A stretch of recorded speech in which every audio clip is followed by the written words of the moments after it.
recap, because not much happened last session. So last session we travelled to all the way to Drixport with Griffin, Galahad, Felix, and Kaiman on a sort of criminal to take down a criminal organisation called the Dowie. You met Lord Jameson Arrow in a tavern outside the city, and he explained to you your situation. The Dowie are on the rise, and due to the mysterious death of the local lord and mayor of the city, the leader of the Dowie, a man named Fenric, was looking to replace him at an upcoming election that Lord Arrow worried was rigged. Fenric and the Dowie needed to be dealt with before he could rise to power, and through this status, allow the Dowie's influence to spread across Ambyr. You all set out into the city to learn what you could, and managed to learn that in one day's time, Fenric's daughter was to be married to a boy from another criminal organisation. You found out the time and the place, and thanks to the help of the ex-captain of the guard, Hera, you made an attack on the wedding venue. During the fight, you faced several hags, a vampire, the bride, who seemed to be some kind of adept assassin, a husband, who seemed to be somewhat capable warlock, as well as many of the wedding guests who had all armed themselves, the cutlery and other things they brought. However, all of this opposition was no match for the bomb squad, who dealt with them all in short order. With Fenric the last alive, Griffin finally faced his old crime boss, who left him for dead, and with a mighty blow killed Fenric where he knelt. In the coming weeks, the Dowie's organization was wiped from Ambyr's shores. Oh, Sam's just restarting. Wiped from Ambyr shores, Lord Arrow was elected the town and the town lord and mayor, and things finally began to look up for the city of Drixport. That was that, and now we go into a bit of a timey-wimey weird situation where we're just going to talk about what you guys are, what your characters have been doing. You can say as much as you like if there's anything you wanted to keep secret. I don't think many of you have anything you'd like to keep secret, but just a little bit on what they're doing, and then we can get a feel for when your characters are heading off to Yggdrasil and to take on Tiamat, because I said you have 12 weeks, but like the end of the 12 weeks, the last day of the 12th week, that is the day when Tiamat said, yeah, your time's up. So let's sort that out now. So we're going to start with Doc. We've discussed a couple of things that Doc was going to buy earlier today. And I don't know how much of that you're going to buy, but I trust you to add that to your sheet and whatever. Yeah, Doc is getting a shield of +1 shield of resistance. Awesome. Nice. Which one was it? The fire one or the cold one? You put fire, cold, and lightning there, but I picked fire. Oh yeah, fire, cold, and lightning. Pick fire. Awesome. Yeah. Doc, once attuned to the shield, has resistance to fire damage. Good job, Doc. Anything else? I think there was another thing you messaged me about the ring of evasion. Of the bits and pieces. So it's been a little while, but Doc is basically has written down everything that happened to him in Pandemonium, and has sent that as a letter to his tutor in the north. But also he is on the lookout for a rod for the plane shift spell to travel there, because he met someone there who helped him and was stuck there, so he still wants to help them. Okay.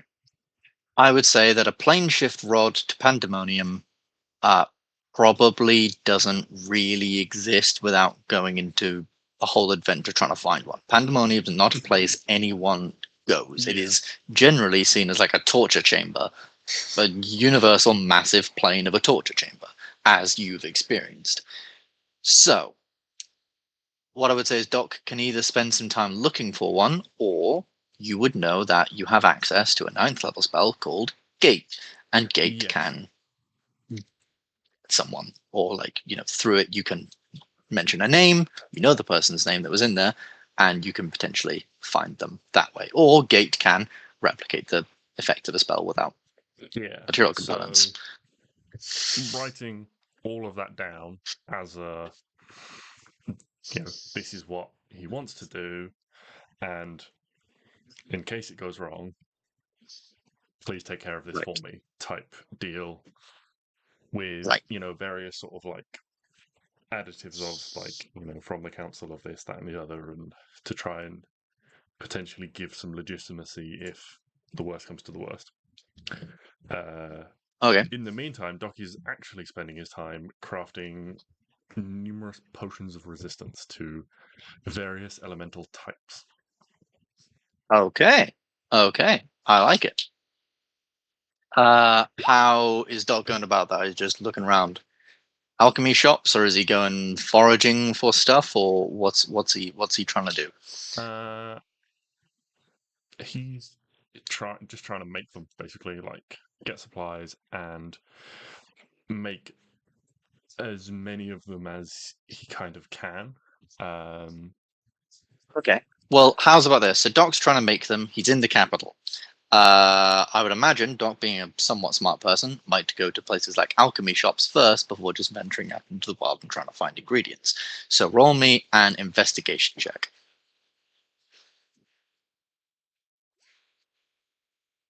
An 8. Okay. It takes you a little while, and you realize, oh shit, I don't actually know what I'm looking for. You need to go to the library, do a bit of research first. That takes a little while. Coming back, going through. You do manage to find a few alchemy shops that are able to help you out. I'd say, obviously, once you go in and ask what specific things you're looking for, they're able to help you out. But I would say with that 8 on investigation, it's not the best kind of places. Make me I'm going to say a persuasion check, not with I would originally give you disadvantage, but you're the councilman of religion, so it's not going to be a disadvantage. Just make me a regular old persuasion check to try and see if you can, speaking to these people, get a decent price for some items and things like that. 9. Okay, great. So, the council was like, fucking council and their taxes. Yeah, pretty Price much. doubles. Yeah, pretty much. So, in order to, I would say there is enough for 3 potions of resistance. There's enough like alchemy and supplies and things like that you managed to find in and around the city through various sort of alchemy shops and what you've found with those rolls. And it's going to cost you in the region of 150 gold pieces to do 50 gold pieces for each one, basically. And they will, like, obviously they will make them for you. They will like, brew them for you. You're just buying the sort of ingredients and then putting it together.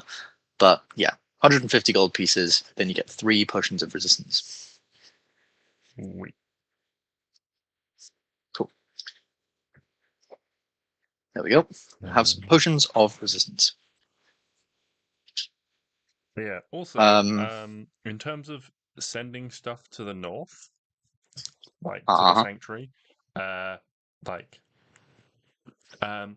got 1 heart of a vampire, namely Lazarus.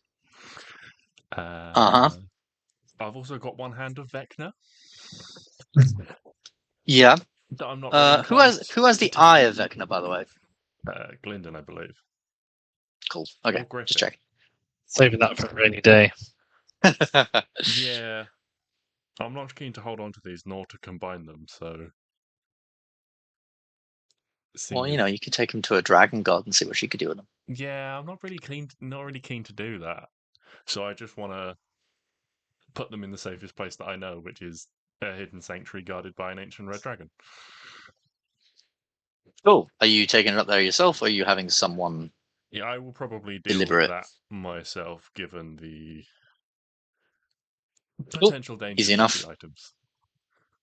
Easy enough. Long ass travel up north, but you managed to make it there easily enough. You're welcome back. I'll just teleport you. Yeah. I mean, yeah, you also could just teleport. Yeah, that also would work. Time there would be some time to jump around with teleports and stuff like that. Take a visit. Fair enough. There, cool. Everything's going pretty well up there. That might not have actually drifted up there. Awesome. Yeah. Your mentor, while you're up there, would tell you, yeah, obviously, gate would be pretty good for getting Kirabol, unless Unless you were to maybe try and find one.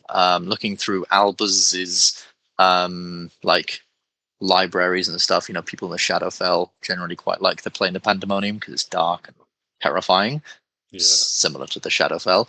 And you've met someone in the Shadowfell, a very powerful someone, who potentially could help you there, but that would be a whole other thing. And she says, yeah, you could just, but that would just take you somewhere really random. You don't know if you'd go back to the place you were in originally or anything like that. So, Gate, but she doesn't know Gate because you're much more powerful than her by now. As a like a one shot type thing, or like a right, yeah. But narratively, that's something Doc will do once he's finished. Okay. If he lives. Awesome. Anything else for Doc? I believe that is everything I've got on my list. Fantastic.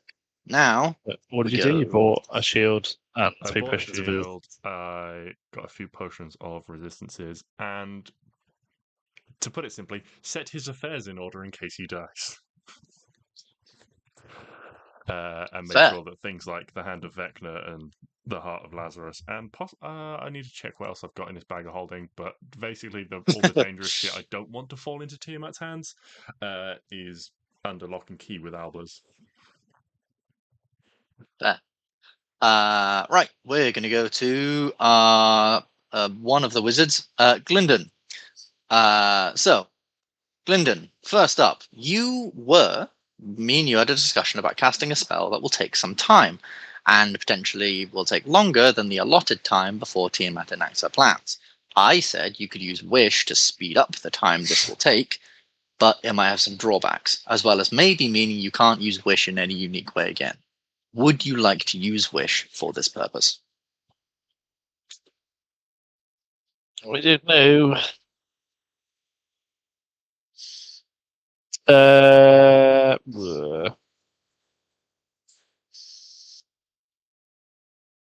I think not. You think not? Okay. In which case, yeah, that's just going on in the background. And I guess no matter what happens at some point after, it'll be complete. Also, at one point, you are contacted by the metallic dragons in the deserts of Titan, and you're basically asked like, what should they do? And I guess this is a discussion you guys can have as a group. But they're basically asking, should they like wait around for a signal, or do you think they'll be safe to reside in Ambyr until such a time comes where they're needed, like until like an attack comes or whatever? Yeah, we can't take them to fight Tiamat, can we? But we could get them over to help with the defense from the hordes of evil. Yeah, that's possibly the best use of them, I think. Cool. Yeah. So are you going to like wait to contact them, or are you going to, I don't know, I guess invite them over? I suppose invite them for a sleepover. Cool. When they're around, they transform into humanoid forms because they really don't trust anyone in Ambyr to be nice to dragons.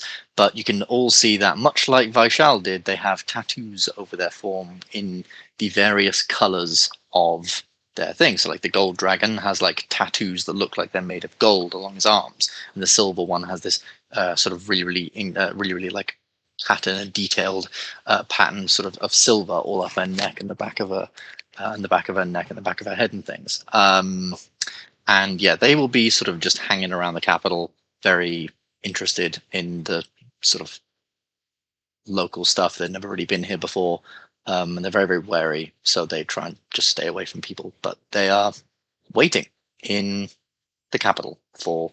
Would the Sanctuary be a better place to put them so they can mingle with Dragonborn and dragons? What, up north? Yeah. How long do you anticipate it will be until this attack happens? And is it definitely going to be at the capital? For what we know. You have no idea necessarily where the attack's going to happen.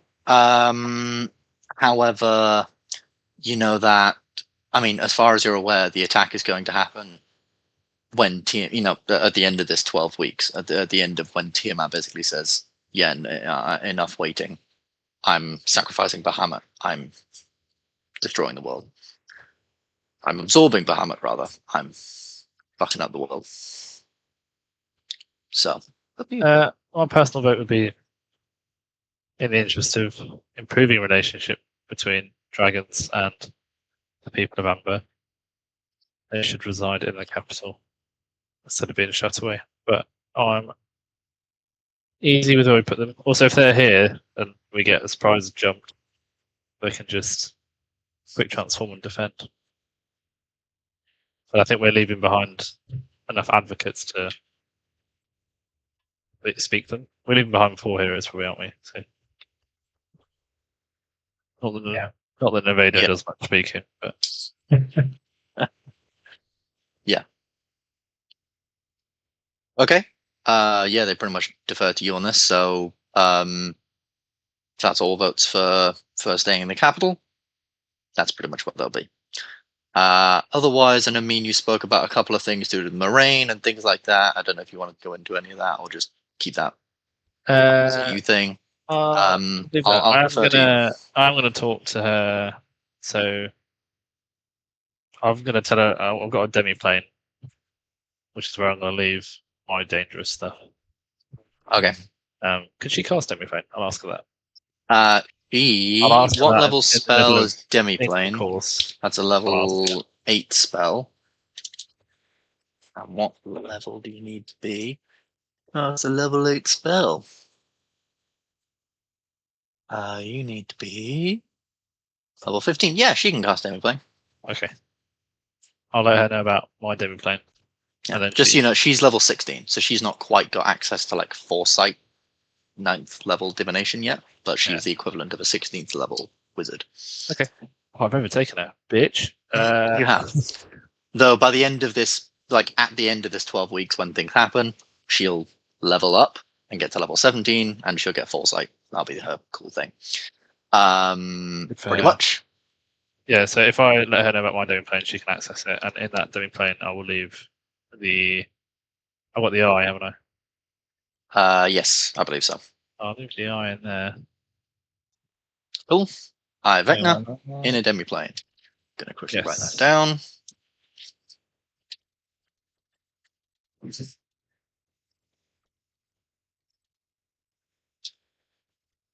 Eye Vecna, left in Glyndon's demi-plane.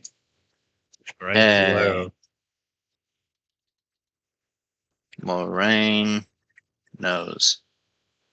Cool. Sweet. Anything else from Glyndon? So I'm going to make a simulacrum stay. Yes, of course. Yeah, we discussed that. I will give that the staff of the Voyager, which I got from what's his fucking name? Let's see. Right. Yes, the Voyager. So I've got my one of. I forgot my one as well. I forgot the name, but my goodness gracious me! The do something antsy. Dunamancy, that's it. Yeah. You got staff for Dunamancy. Yeah, and then I'll leave the Voyager to the my simulacrum, who I'm going to leave here to aid in the defense of the city. Awesome, nice. If there's nothing else, that is everything. And then just say to Moraine, I don't think I'll leave Moraine in charge of the Wizards Council if I leave, but I want her to oversee the fair and proper election of a new leader, if that's how it's decided. I can't remember. I think I just got mine because I was good at stuff. Yeah, it's a little bit of both. It's generally given to like the next. I suppose it is a sort of like election, but a very informal one, because generally the wizards are quite smart and therefore know who would be generally good at the job and good for the job. At times where it's not necessarily easily decided, they do a little election amongst themselves, and they get the whole sort of college and everything involved. Even the college in White Parish for the elves, they sort of get that one involved and things like that as well to try and decide it. But generally it is just like the next quote unquote powerful person or the person they just think would be best for the job. As I say, if that's not easily decided, they vote. Yeah, but most of the time it seems like there's like an obvious choice through convenience. Cool. Then we'll go to Oramus. Oramus, really quickly. So first of all, you get a letter from the Dancing Devil in the Shattered Coast, your pub. The repairs are finished, thanks to the money you've put in and some money that they've earned, and they've turned their first profit. You, as well as this, get a sort of like coffer of 100 gold pieces. Good job, part of your profit. The tavern's now done up with 5 extra rooms, new tables and chairs for the bar, a new bar with a marble bar top and brass bar at the bottom. New artwork's been commissioned depicting not only Oramus and his many ships, but also his crew, and mixed in there are some sort of fiendish and devilish illustrations as well to go with the Dancing Devil vibe. And they finally hired a full-time band, 4 sort of brothers with weird accents called the Ankegs. Mason is trained for a while, and you're training him up pretty decently. At one point, he sort of does hit a point, and you have a really, really good day, and you wake up the next day, and suddenly he is very, very pale, and not very pale, but just a little paler than before. He complains he can't sleep anymore. He doesn't really eat much anymore, nor does he really drink much other than alcohol like the rest of everyone. And you come to realize the ship's claimed his soul too. He is now, much like you, undead. Oramus and his little hood. Good. I don't know if you want your ships to go on any sort of final missions, but I do have a little table here of what they need to roll. So basically just pick easy, medium, or hard. And you've got the Dragon's Revenge. I forgot what your brig's called, but also the Vengeance. Isn't it Ocean's Fury or Ocean's Wrath? Ocean's Wrath, that was it. Yes, Ocean's Wrath. Yeah. Yeah, I don't know if you want them to go on any final things for some final coin or. I think at this point I'd probably just be keeping them quite close to wherever. I'm guessing we're kind of based in the capital at the minute, so I just probably just have them close by. Awesome. Is there anything? I'll hand it over to you. Is there any bits, final bits for Oramus you really think you might sort of work towards or anything like that, or is that pretty much it? No, that's it. Everything else that I potentially have in mind for Oramus is probably something better saved for future one-shot type business. Awesome. And so everyone knows, we did finally sort out Oramus's AC and it's 21. So there we go. Rogues be rogues. Kaiman. Is there anything, Kaiman? I don't mean you haven't really talked about it too much, but is there anything really you want Kaiman to do for 12 weeks of downtime? Well, can he count that many weeks? I'll tell you what. Actually, I'll let you have a think, Ryan. I'll let you have a think I've about had this. a thought of something. Okay. But okay. I don't think it covers 12 weeks. I mean, you can get it started, or if it's a short thing, you can do it. What is it? I'll leave it to you how long it takes, because I'm not sure how much we're meant to improve ourselves over this time. But Don't have to.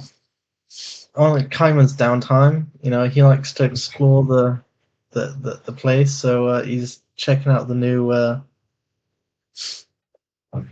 the nice little shops that do all the good food. And one of them, they ask you what type of food you want. There's not like a menu, so he says, I want one. He's feeling a little homesick, just one that tastes of home. It looked like slop, but it was the slop that he loved, So as he's chugging it down, when he puts the bowl down, he is in his village. All of a sudden, quite confused, and everyone else is confused because he's sitting on the chief's food. That they're having a pound meal together. So everyone's quite surprised, but they're all happy. So they all have a big old cheer. pick him up and stuff, and inevitably he crushes everyone, but everyone's happy. And then he's having food there. Everyone's cheering. They're asking him what's happened, and he tells them, "Oh yeah, I mean, those people that we met before. Yeah, we're gonna go kill this big bad thing." Is that what big bad thing? I don't know. I think I was hungry at the time, so I wasn't really paying attention. They're evil. I know that much. Because we are the good guys, right? Honestly, then depends on the day. Yeah, pretty much. So then they're like, we'll come with you. I was like, oh no, guys, please don't embarrass me. I really just they're letting me tag along. So then okay, then how about what should we do? And then the elder, there's a chief, but they also listen to elders, but the elder's not in charge. Whatever. Yeah. So the elder offers their prayer beads, because I've literally just searched up items. And a necklace of prayer beads. And then everyone's like, go get him, Kaiman. And he's like, yeah. And then he gives out a big belch. And then he's back in the restaurant. And he's like, oh, damn, I passed out in someone's house again. But no, the person was like, how's that? Was that good? It's like, I think so. And he leaves. Then he's got these prayer beads on him. So he's like, I think I'll just chalk that up to another just another day in the life of Kaima. Is that how you get magical items then? You just make up some fucking nuts story? I don't know how this works. Just come into D&D, sit down, explain a whole story of how you got a really powerful magic item, and they go, yeah, I got it now. If I didn't know that was how I'd get Godsbane, I'd have done that ages ago. So it's all a lot of time. Level 4 Oramus with a Godsbane, because you just wrote it into a story. Oh, then how about all of that was fake? I fucking love it. Yeah, okay, I'll tell you what this is, right? That all of that Now was you fake. transform it into something actual. Yeah, so all of that was fake. That was like a weird dream vision you were given by your god. Because as you come out of the dream and you think, oh, I'm in someone's house again. Oh no, you feel that sort of presence over your shoulder, that sort of like long, sort of lizard-like sort of snout coming over your shoulder, and they basically tell you to go find them, or go get some, rather. Basically, go get some prayer beads of your own. And here's how we're going to pot this up. So he basically says, okay, I need you to travel to my sanctuary, my place in the mountains, where you can basically get these prayer beads of your own. Seku was the sort of like war mount of the god of war at one point. So his stuff is to do with the god of war, therefore it's in the Dwarven Mountains. So make me an athletics check for Kaiman, basically trekking through some mountains. Or a survival check. Actually, I'm going to say survival check. Make me a survival check for Kaiman. 16, okay. Kaiman does okay, trekking through the mountains a little bit. He gets lost a couple of times, but for the most part, the elements at least don't really affect you all that much. Then I'm going to say make an athletics check for physically climbing a mountain, because that's something you got to do. 16. Okay, yeah, for regular mountains, you faced a lot worse. You make it to this place, and basically Seku demands a sort of offering. He demands an offering of 3,500 gold to basically put into this. There's basically this big pool. You basically put this into this pool, and it will essentially become prayer beads in your hands. Do you have 3,500 gold?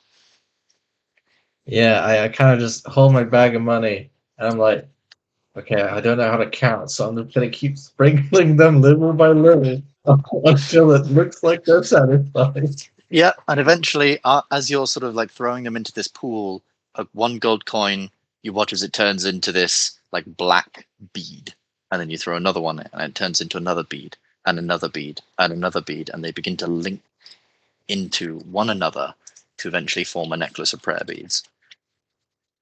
Prayer beads, because there's something you got to do with necklace of prayer beads. You got to roll a certain amount. So roll me 1d4 and add 2 to whatever you roll.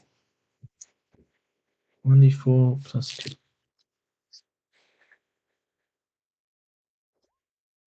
Damn. What? So 3. So you have a necklace of prayer beads which has 3 beads upon it. Now you need to roll me 3d20 to determine what these do. 1 to 6 is bless, 7 to 12 cure wounds or lesser restoration, 13 to 16 greater restoration, 17 to 18 branding smite, 19 planar ally, 20 windwalk. So 3d20.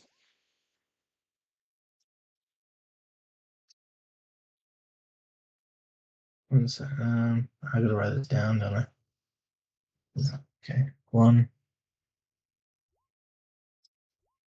Oh, damn. Okay, so a 7, cure wounds or less at second level or lesser restoration. That's just free. You don't need anything to do that.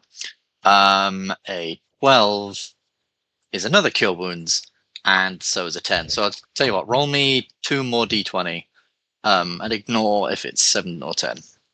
Those 7 to 12. There we are, an 18 and a 2. So an 18, you gain the spell Branding Smite, so you can cast Branding Smite once per day, and a 2, you can cast Bless once per day. So your Necklace of Prayer Beads includes, once per day you can cast Bless, once per day you can cast Cure Wounds at second level or Lesser Restoration, and then finally once per day you can cast Branding Smite. With that complete, you you're there. Seku sort of finally appears to you in the flesh, and he just appears as this tall lizard folk sort of figure, just wearing this long black robe. You can tell beneath it he's wearing this very sort of heavy armor. It's like this quite dark, sort of wicked armor. He looks, very sort of quite evil. It's almost it's not like plate armor either. It's almost like Aztec-ish in design. If Aztec armor was made from like black metal. And he looks at you and he doesn't say anything. He just nods, raises his arm. A wind sort of appears from outside, almost like he's bidding you adieu, bidding you exit. And with that, you exit now with your necklace of prayer beads. Good job. When you get back, you actually do find a letter has been given to you, and it's a letter written in very sort of hasty language, but basically it is from your tribe, your people, saying that they've set up a nice home on the Silverhold Isle and are very, very happy there. They say Seku must smile upon them to give them such fertile land for growth in their clan, and they look forward to welcoming you home one day.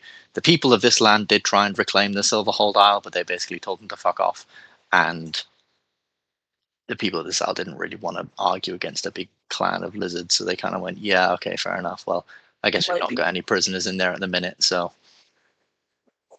you guys can have this for now, and we'll figure something out later.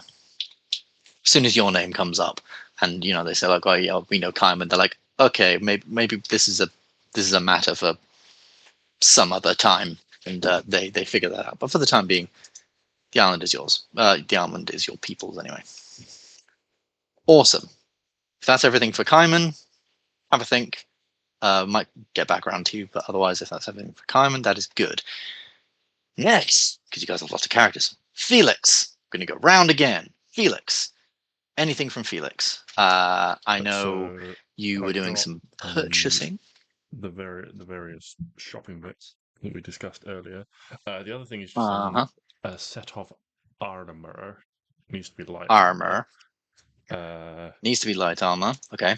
Either with hopefully looking for something with an additional plus.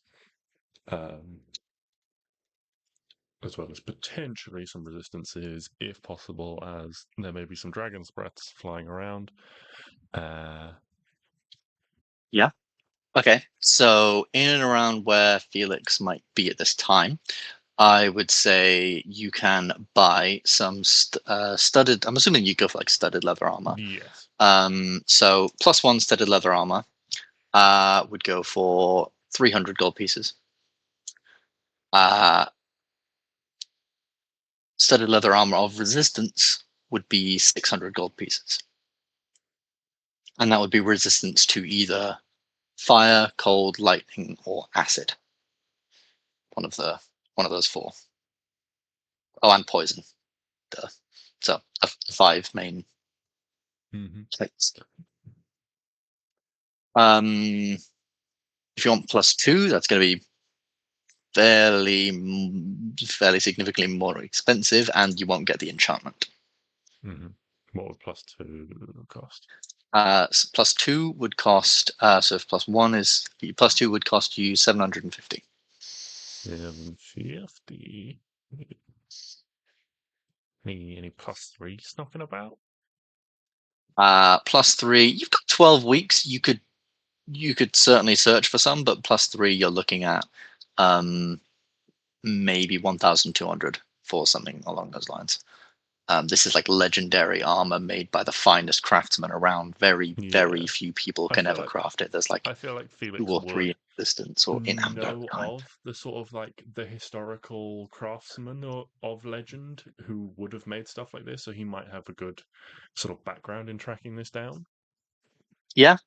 So I'd say in the amount of time it'll take you a while, but you can track it down, and it would cost somewhere in the region of like 1,200 gold pieces for +3 studded leather armor. Sweet. All right, I will go for the +3. Cool. Yeah, and then in Anything terms else? of like personal stuff, he just basically again sort of gets everything ordered. He spends a bit of time with one of his daughters, Zinnia, who has learned and like teaches her some basic magic because she's shown an interest. As well as while he's home, he he's taken a lot of like sketches of various people's like equipment and stuff like that he's traveled with, and he like makes a lot of notes on that. I think he certainly took detailed ones of like Aramis's like hidden blade. In terms of like maybe trying to replicate that in the future as like a signature piece.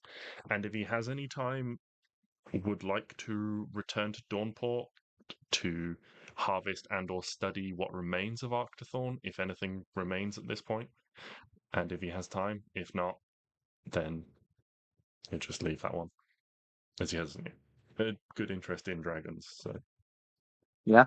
When you get back to Dawnport, funnily enough, Hercule, our good friend Hercule, has been made the new Lord of Dawnport. The previous Lord of Dawnport died, and Hercule did such a good job at helping fix up the town.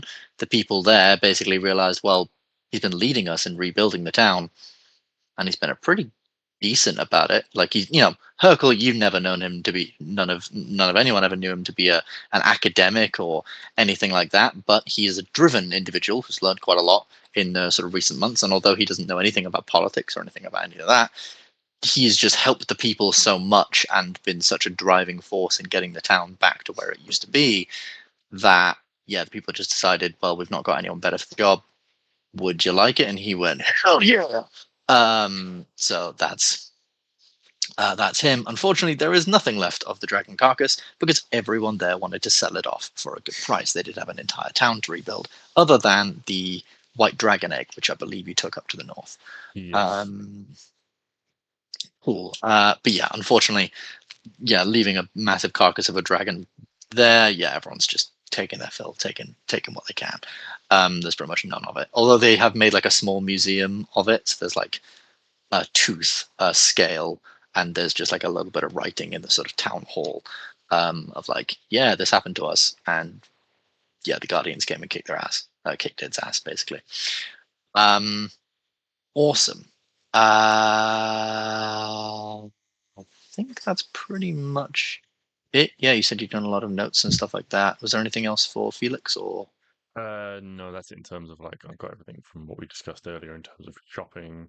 It's just that bit of armor on top, because then I can give Felix his current one to my simulacrum to boost their AC. Yeah, that's all. Perfect. Cool. Griffin Asahi. So yeah, you are as the new justiciar, you're asked to sit on several like judiciary procedures and law cases, big ones that are happening right now, particularly ones that are sort of against the cult of the dragon and things like that. The people who you've interacted with, that you sit down in these and give your thoughts. You're also you're also contacted regularly by Lord Arrow and given sort of updates on how Drakesport is sort of getting along, though it's a fairly slow start after they get rid of the dowry. It seems like the city's just tired and sort of a little bit sluggish in getting itself back to being functional, but some stuff is made. Anything left for Griffin to do? Any purchases, any things? Yeah, can he upgrade this fine ass armor that is provided by the Admiral? Yes, so you can make it +1 set of armor for 1,000 gold pieces. You can make it +2 armor for 2,500 gold pieces. However, there is a 40% chance it will get destroyed in the process of being enchanted. You can make it a +3 set of armor for 5,000 gold pieces. However, there is an 80% chance it will get destroyed in the process of am I just dealing with shit smiths here? Or you're dealing with very good smiths, but not like the best in the world or anything like that, which is generally where +3 stuff comes from, +2 stuff comes from. You're dealing with your somewhat everyday people who they have side projects, but mainly they're dealing with soldiers and mercenaries. The reason it's so expensive is they've had 4 failed attempts before they get to the 5th one. Yeah, it's a costly business, but so the +1 was no chance of failure. Yeah, +1 no chance of failure, +2 40%, +3 80%. We'll go for that +1 then. Okie dokie. Takes a week, so you're a week without your armor, but I don't imagine you walk around with it every single day. And after a while, you feel the armor is a little bit lighter. You feel a little faster in it, and it just fits a little better. There we are. +1 plate armor. Awesome. Shield as well. You do a +1 shield. Cool. Anything else for young Griffin? No, I think that's probably it. If I think of anything else, I'll let you know. But awesome. Galahad. I think this. Sorry. How much was it? How much did it cost for that? That cost 1,000 gold pieces. Perfect. Easy maths. Cool. Galahad. So Galahad, obviously, you've got Damien, who's chilling out with you, and you're still training him and stuff. We spoke about a potential armor increase for Galahad. Mm-hmm. So the same options apply. So you can get it enchanted for 1,000 gold pieces. I won't go through it again. +2 for 2,500 with a 40% chance it'll get destroyed. +3 for 5,000 gold pieces, but there's an 80% chance it'll get destroyed. You can also buy a set of +1 plate armor. This would cost 3,000 gold pieces. But this would also grant you resistance to a single damage type of your choice, or you can buy a set of plate armor that gives you resistance to non-magical bludgeoning, piercing, and slashing damage for 2,500. Is there an option to buy +2 plate armor, or no? To buy +2 plate armor, it wouldn't be in the capital, but you could certainly. You have 12 weeks. You can spend some time looking around. Roll me an investigation check. Let's hope it's good. A 20. Yes, it is very, very good. In fact, you don't really have to go far. You end up going down to the city of Blackwind, which, ever since Lazarus got messed up, is in a pretty awful place, considering the yieldy, lofty heights it's always been in. But yes, you managed to find a place that's selling some +2 plate armor. This would be be. This would cost 2,000 gold pieces. Plus 2 plate armor. Plus 2 2,000. plate armor. 2,000. Sweet, done. Cool. Galahad What's is your in plus AC 2 now? plate armor. It was 19, so it's now 21. Is that Yeah. correct? Yeah. Plus, I have my shield. I was going to say, that seems low. Yeah, so your AC is now 24, which is pretty good. Pretty good. But it's a +1 shield, though, isn't it? Yeah, 25. so no, 20. Your AC is 21. Then with your shield, that's a +2, but it's a +1 shield, so it's Ah. actually +3, 24. Oh, yeah. There we go. And I believe that covers, unless there's anything else from Galahad that he would like to do. Any final bits, preparations, or is it just training and? Oh, he lost a whole bunch of hit points. He was at 177, I think, before, and his. Oh, in Yeah. the previous session. Oh yeah, that after a long rest, that comes back. Oh, I thought I said that. So yeah, you're back to 177. Cool. Cool. Yeah, that's it from him. Other than just in general, good godliness around the capital. What, like beheading brides at weddings? There's a little voice in his head, very much sounded like Oromis saying, "Do it." Kill him. Nice. I shouldn't. It's not the paladin way. And now, because I know the Drengers are a little bit of a less spoken about group, I'm just going to do them as a whole. The Drengers of the North. Was anyone? Did anyone have anything? I know, Sam, we've spoken about some stuff with your blades, and they will be prevalent, hopefully, in the big battle.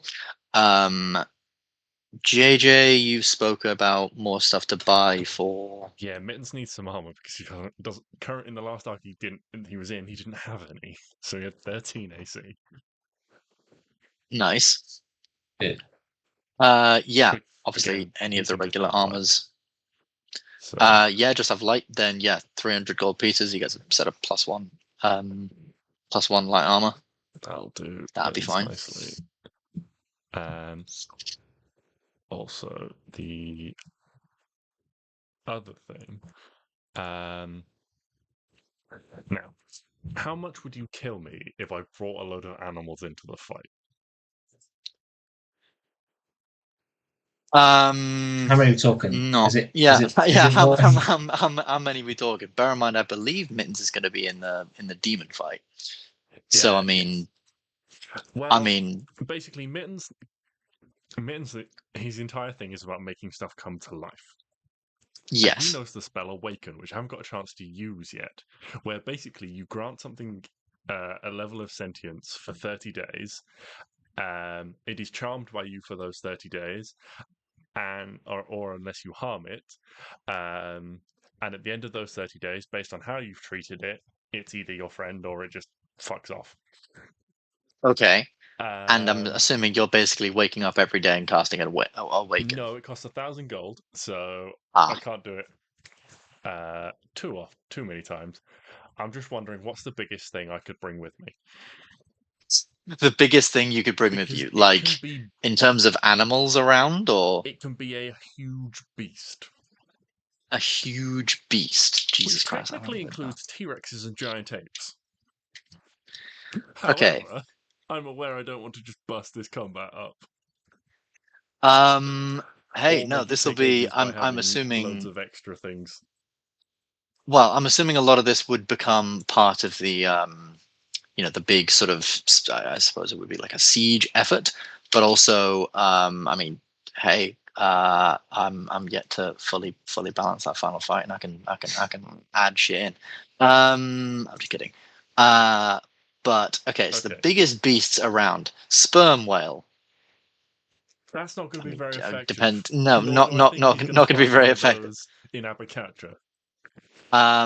Brontosaurus, stuff like that. I mean, I would say I've always thought in my head, in Titan somewhere, there is basically like a big, like land that time forgot type situation where there's just like this massive crater.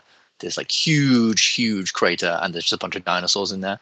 And if we ever did anything more in Titan, I was going to say we could do a dinosaur one shot, just in a big crater filled with dinosaurs. So yes, there is a big crater filled with dinosaurs. That's I'll admit, yeah, something I've been thinking about ever since I thought up Titan, just because cool. Getting that back to Ambyr is interesting and will cost you a fair bit of money, unless you have like teleport. No, even with teleport, you can't do it because you need something of the same size as you. With teleport. Teleport. I believe the creature has to be the same size as you or one size larger. Either way, it's just going to cost some gold to take it.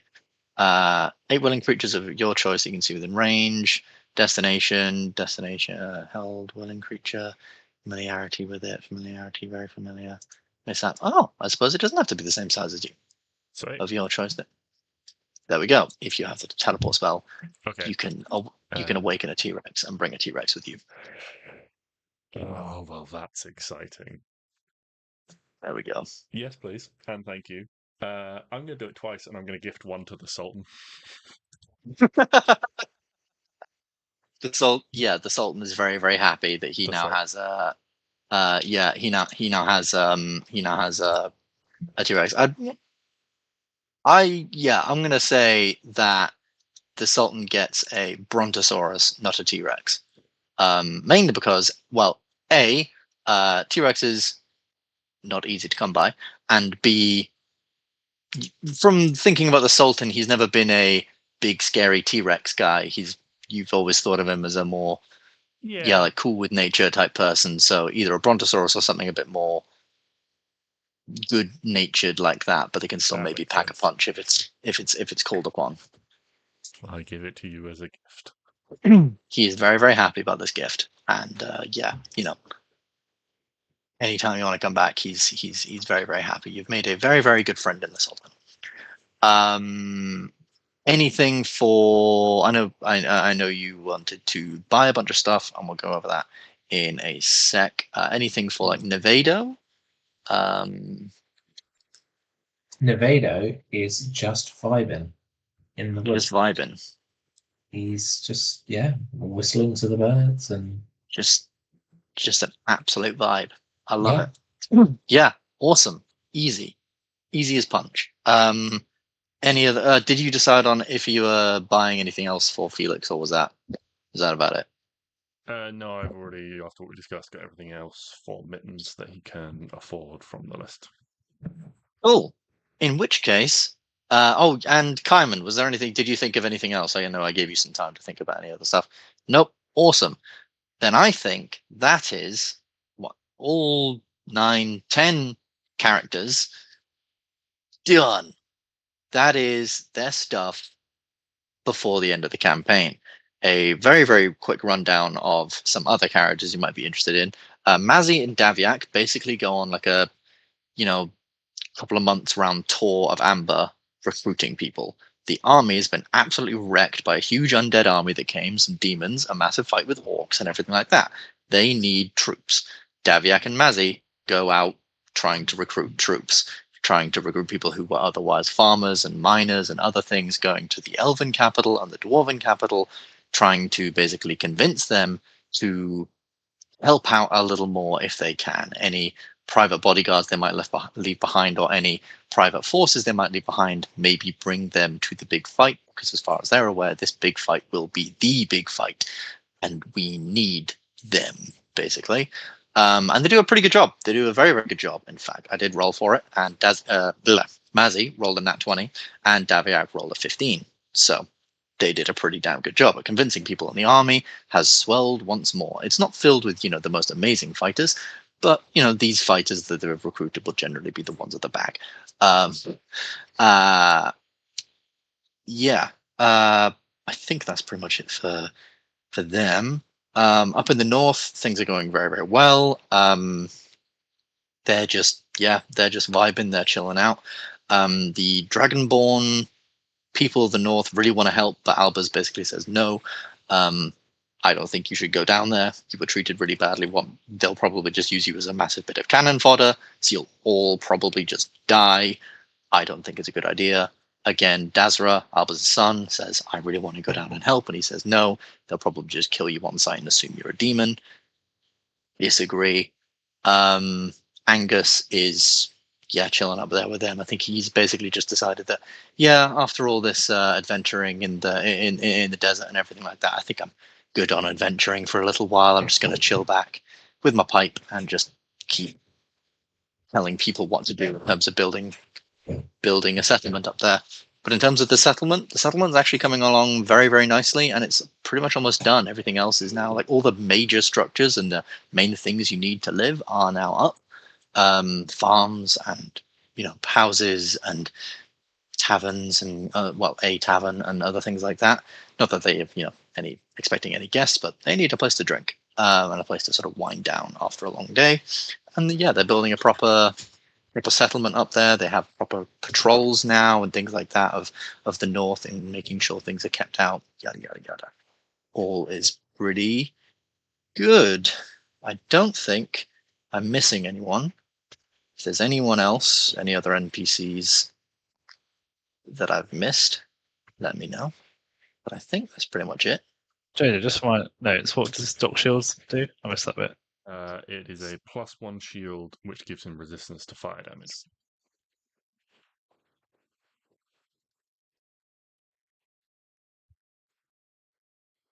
Cool. And your armor, was that just +3? Or The for armor Felix? for Felix, yes, was just studded leather +3. Oh. Fair enough. So Cool. he can still sing and dance. Indeed. Because apparently, if He he's can wearing dance. medium or heavy armor or holding a shield, he can't sing. Can't That's sing, a and he well-known can't dance. fact. It's a Oh, well-known yeah. fact, yeah. And everyone knows you can dance if you want to. You can leave your friends behind. But if your friends don't dance, and if they don't dance, then they are no friends of mine. And with that, considering it's 5 to 9, we're going to go on a quick 5-minute break, because I believe that is everyone caught up. And when we get back, we're going to go into teleporting to Yggdrasil, that whole fun bunch. So have a think who you are bringing to Yggdrasil and who you are leaving behind to defend the capital, yada, yada, yada. I'm assuming it's it's like the Guardians going off to Yggdrasil and Drenga's staying to defend, but if I'm wrong, let me know. Have a think.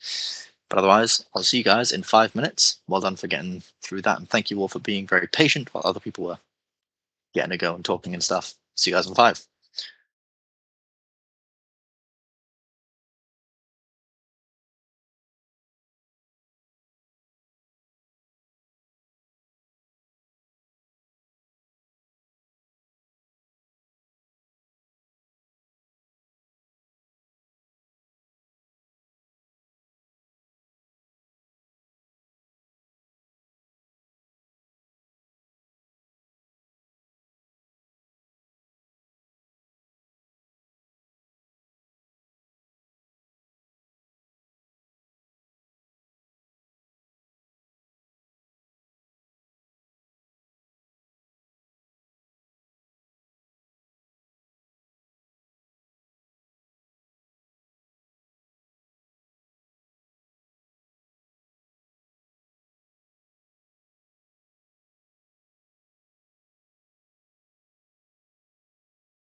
yeah, I just want to say again, thank you all very much for being patient in the previous thing, and I'm so glad we got through that section, so we can now get on to some cool shit.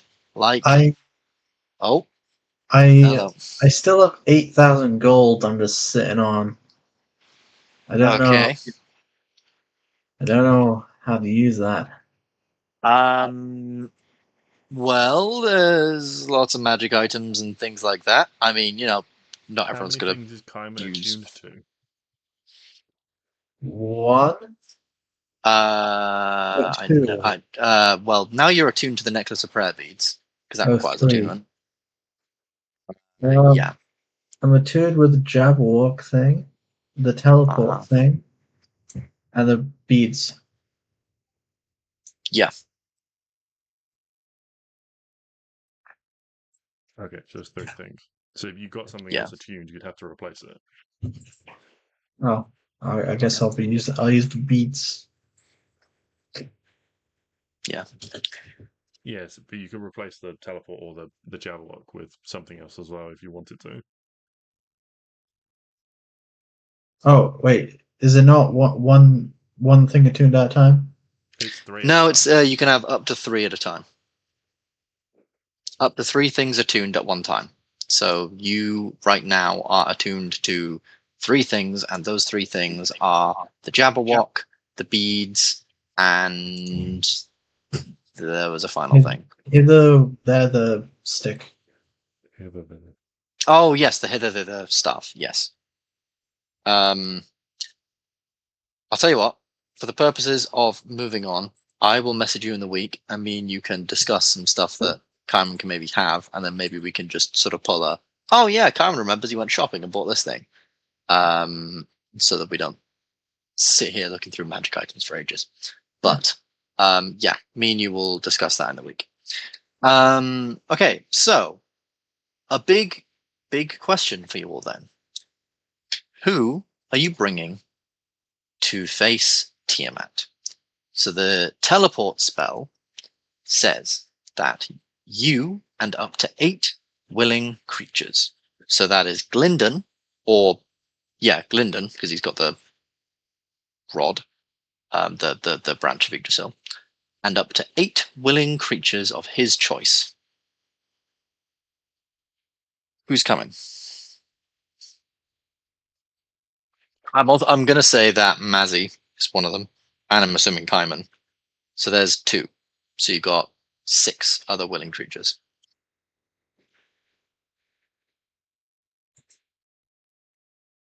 Yeah, I feel like Galahad with the Oh, quick yeah. killing sword. sort of Imagine Yeah. dumping him in tower defense. Imagine they get there, they're facing Tiamat. Like, why won't she die? Like, why won't she stay dead? Oh yeah, we left Galahad at sitting outside home. his room, just like, I swear they said 10 o'clock pickup with the chariot. Damien?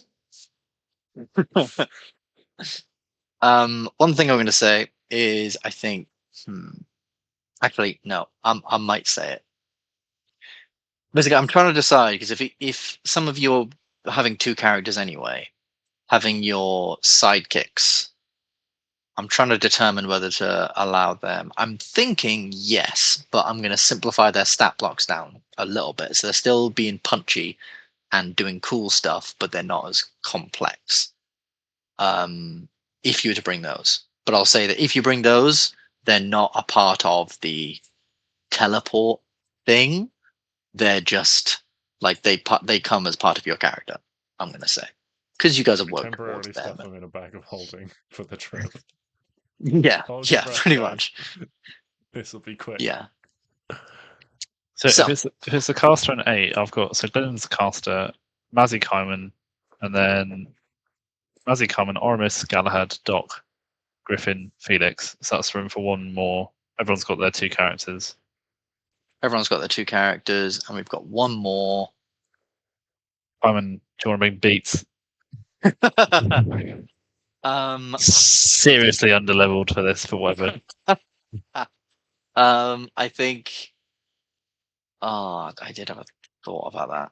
Unless we just say that because how many like sidekicks do we have? I mean, there's 2 sidekicks, so we could just say that I they would are part of the absolutely one. leave Nathan, so you can bring Damo if you want. Ah, there we go. I'm not having Damien stealing another flipping box. I think actually the way it's all gone, that's the perfect way for it. That's the only way it can end. Actually, I've done a Doctor Strange style 316 billion possibilities of how this goes, and the only one that wins is the Damien one-on-one with the biggest guy. Everyone else is down. Do you know? I don't even know why we're playing it. It's a foregone conclusion. Just fucking. I'll just type it in my notes. Damo slashes, kills, whatever. We're done. We're all free. No one died. Right, so I've got Glendon, Mazzy, Kaiman, Doc, Felix, Galahad, Damien, Griffin. I've got 8 there. Who am I missing? That's it. No? Mazzy, Kaiman, Glendon, Oramus, Galahad, Doc, Griffin, Oramus. Felix, Damien. Aramis, there we go. Also, I assume we're leaving the Daviak to defend. Yeah, Daviak is the councilman of war. He is here to defend the city. Well, there's war everywhere. There is war everywhere, but unfortunately, he's kind of the head of the army. He can't just whisk himself away to go. Even if it is to go fight a god, he thinks he is much more important there. Yeah, someone's got to marshal the Drinkers of the North and get them in line. Yes, Mittens is rocking and with a T-Rex. That's clearly going to go wrong. yes, and I'm trying to make sure the final battle goes fairly smoothly. And I think if Matt's controlling 2 characters, it might not go very smoothly at all. I'm kidding. Love you, Matt. Besides, I'd probably take Daviak, but no, Daviak is staying in the capital to defend. So these are the characters that are going.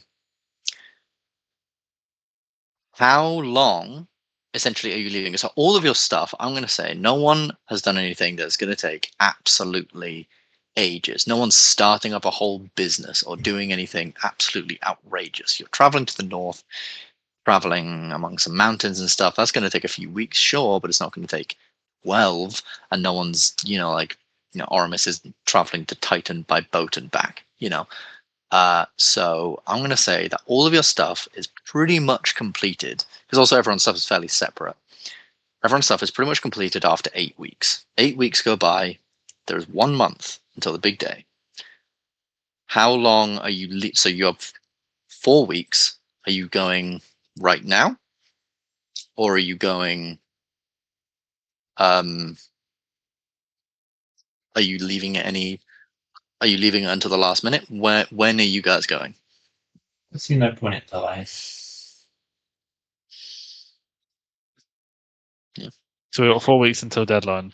4 weeks until deadline, until the day Tiamat says she's going to do what she's going to do. I mean, if this was me in real life, I'd literally leave it right up until the last hour. But I wonder if there's a slight psychological benefit to leaving it quite late, so that she's almost focused on her one course of action, and then we come in and fuck her up. These things can, that can be a thing. So the Potentially. out. A little bit, yeah. Like if she won't just be like fuck it, I'm killing him, but she'll like build up to it. So she's expecting us to come sooner rather than later. So we're gonna mess with her and leave it late, and then bam. Imagine if we got there like really early. She's like, guys, I'm not ready. Could you come back? She's Come for a cup of coffee, come back. I'll be ready in 5. She hasn't worked on that evil law. I thought there was a Costa here we could just chill out, but Well, I mean, alternatively, we say fuck it. I cast wish, and my wish is for us to all go back to when Tiamat was born, and we just kill her as a baby. but that's the age-old debate, though, isn't it? At that point, she's not done anything evil, so can you really kill an innocent baby? Oh, watch us go, boy. Also, was she really born, or was she created? Well, as far as you guys are aware, Io was formed somewhere, and then from Io, Tiamat and Bahamut and Sardiel were created. Is that out Was she ever born? of her vagina? Or Well, Io became no more, and Tiamat and Sadia and Bahamut were then suddenly a thing. Gods are weird, okay? Gods are very, very weird. I'm not saying you can't do that. I'm absolutely not saying you can't do that. I'm just saying if you do that, I mean- might need to call the session real quick, and then I need to come up with a bunch of stuff for next week.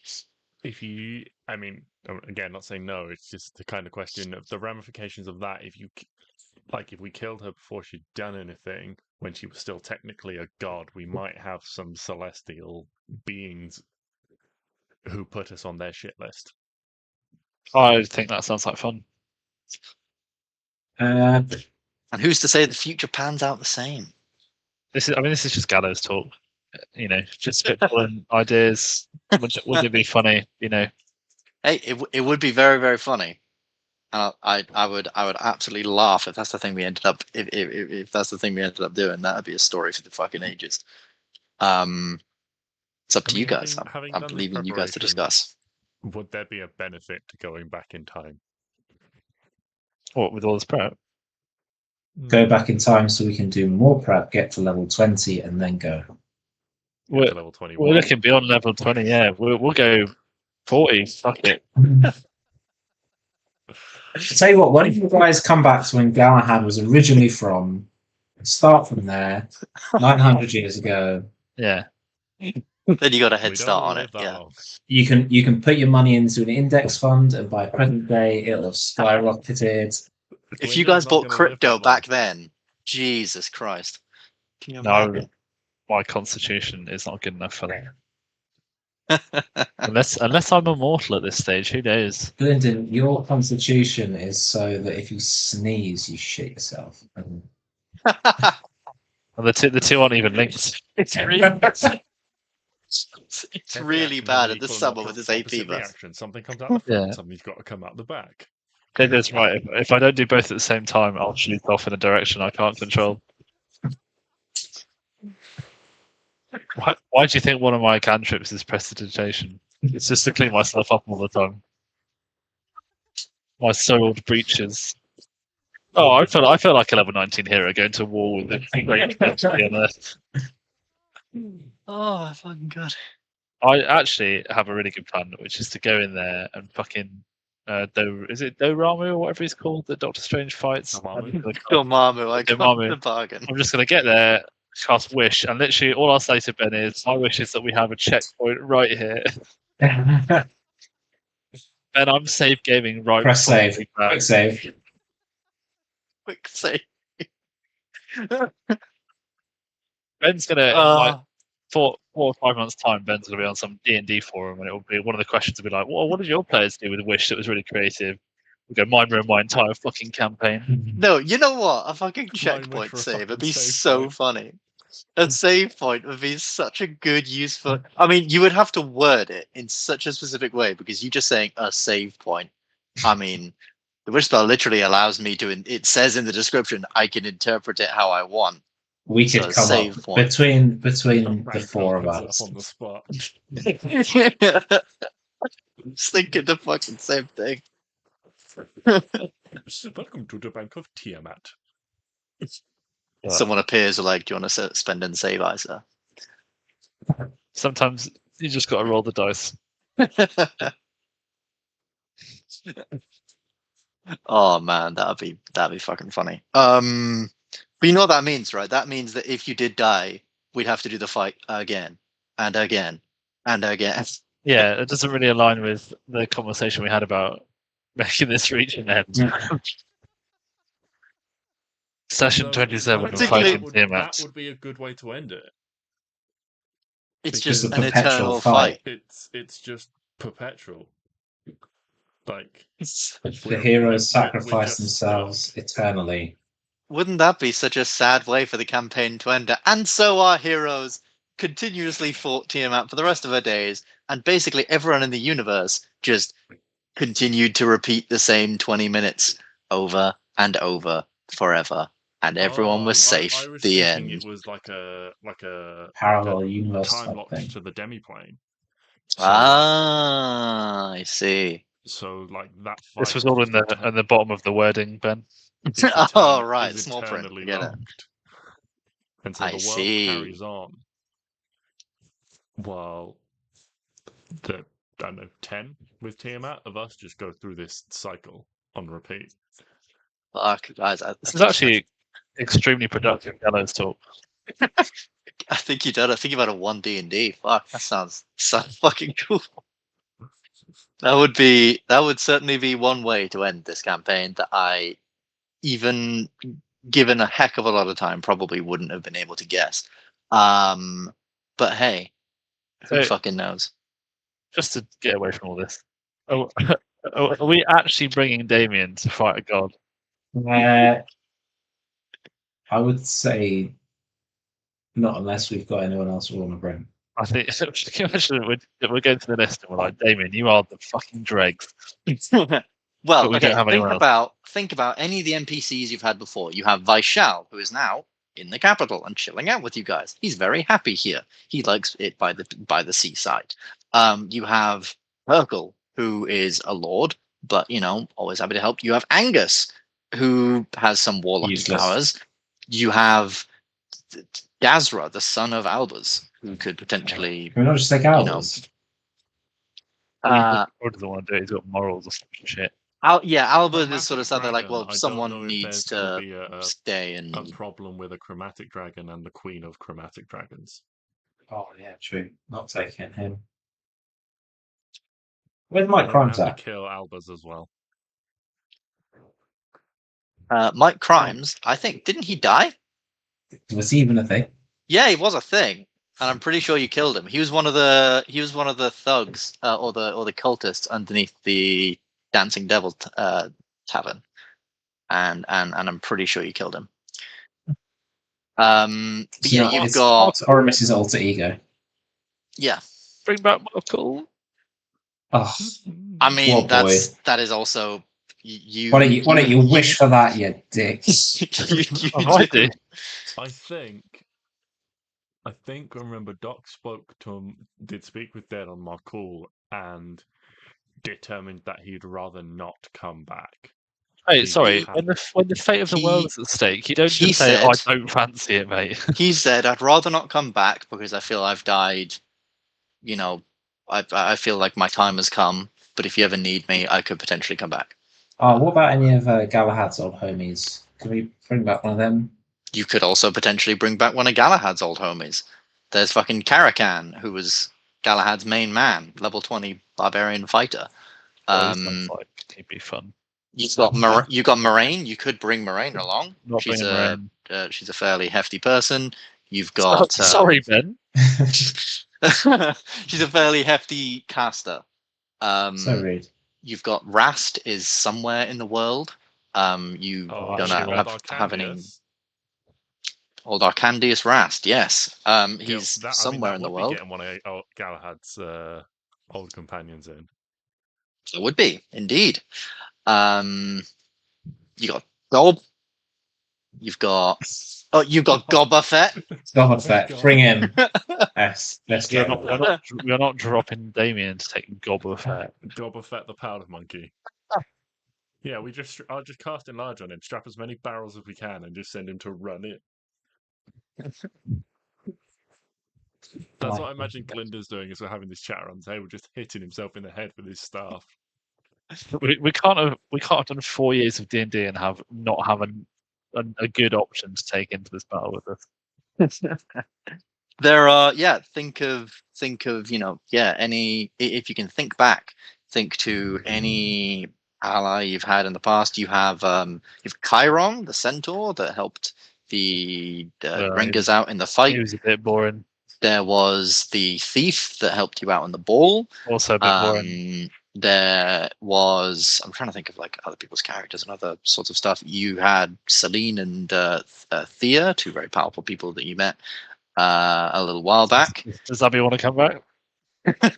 Can't tell. I'm sure she would. Have they definitely an leveled up? option. That's the question. Well, currently I'm going to say yes, given what I think they're doing right now. Absolutely fucking yes, they've leveled up by now. Do you imagine just hitting up Abby and being like, "Do you want to come and join our D&D campaign? Your character's not leveled up. It's still level 10 or whatever it was at that time." You're level 10. You're fighting a god. Everyone else is double your level. Good luck. I think Abby would get by on sheer enthusiasm. Goes a long way in this game. There are many, Dragonborn warriors in the north. There's Doc's mentor in the north. She's chilling out. She's retired, isn't she? powerful. She's a powerful cleric. She's old. She's not retired. She's maybe around the same sort of level as Moraine, where she was at level 16, not quite at the 9th level spell level, and now you surpass them. Who have we got in terms of healers? Doc and Carmen. Galahad's got a little bit. Simon, Galahad, Griffin's Griffin got a little bit as well. all have healing capabilities. Griffin healing. Yeah, no, he doesn't do it. But he's got capabilities to do it. Yeah, Mazzy has a tiny bit. Damo has a tiny bit of healing, doesn't he? Just enough to get someone Yeah. up. Yeah, Damo Brendan's can got cast cure some- wounds. In a real pinch. Yeah, That's a real pinch, though. yeah, you don't really want to be using that to heal. Well, see how it goes. Yeah. when you're on the floor bleeding out, maybe you want me to use it to heal. I would like to cast Cure Wounds at level 1. I wish for Cure Wounds. There's also people like the my 9th councilman level of spell is devoted to healing, because 9th level cleric spells are shit if you want to do anything other than heal.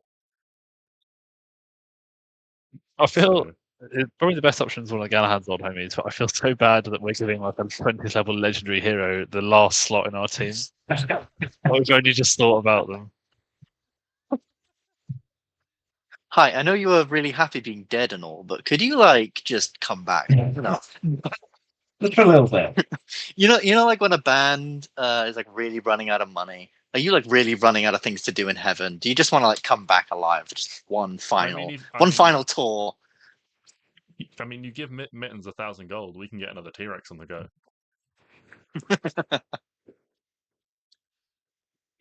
Right. True Bring polymorphic Chikara. to a T-Rex. What's the name of that guy in the Feywild? Killian. Shifter. You have Killian the Shifter. Oh yeah, remember you do have an auto success on a divine intervention from him as well. And yeah, We've basically come full circle to Damien.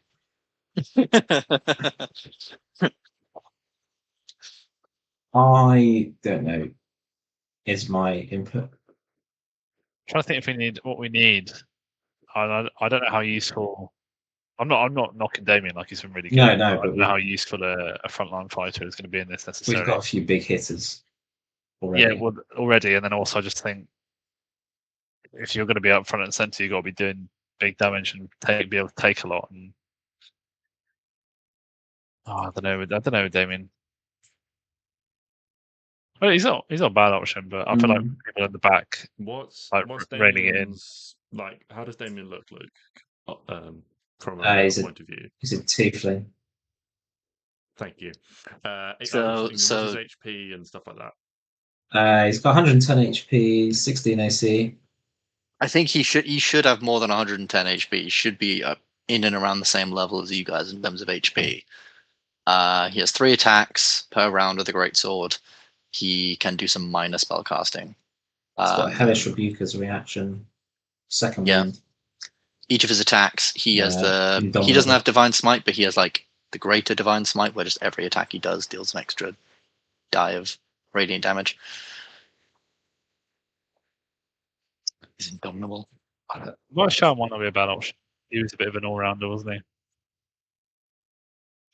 Well, like Jay just said, Yeah. from Chromatic Dragon. Metallic Dragon, though, rather than. Yeah, he supports. Oh, Metallic Dragon. He supports Bahamut.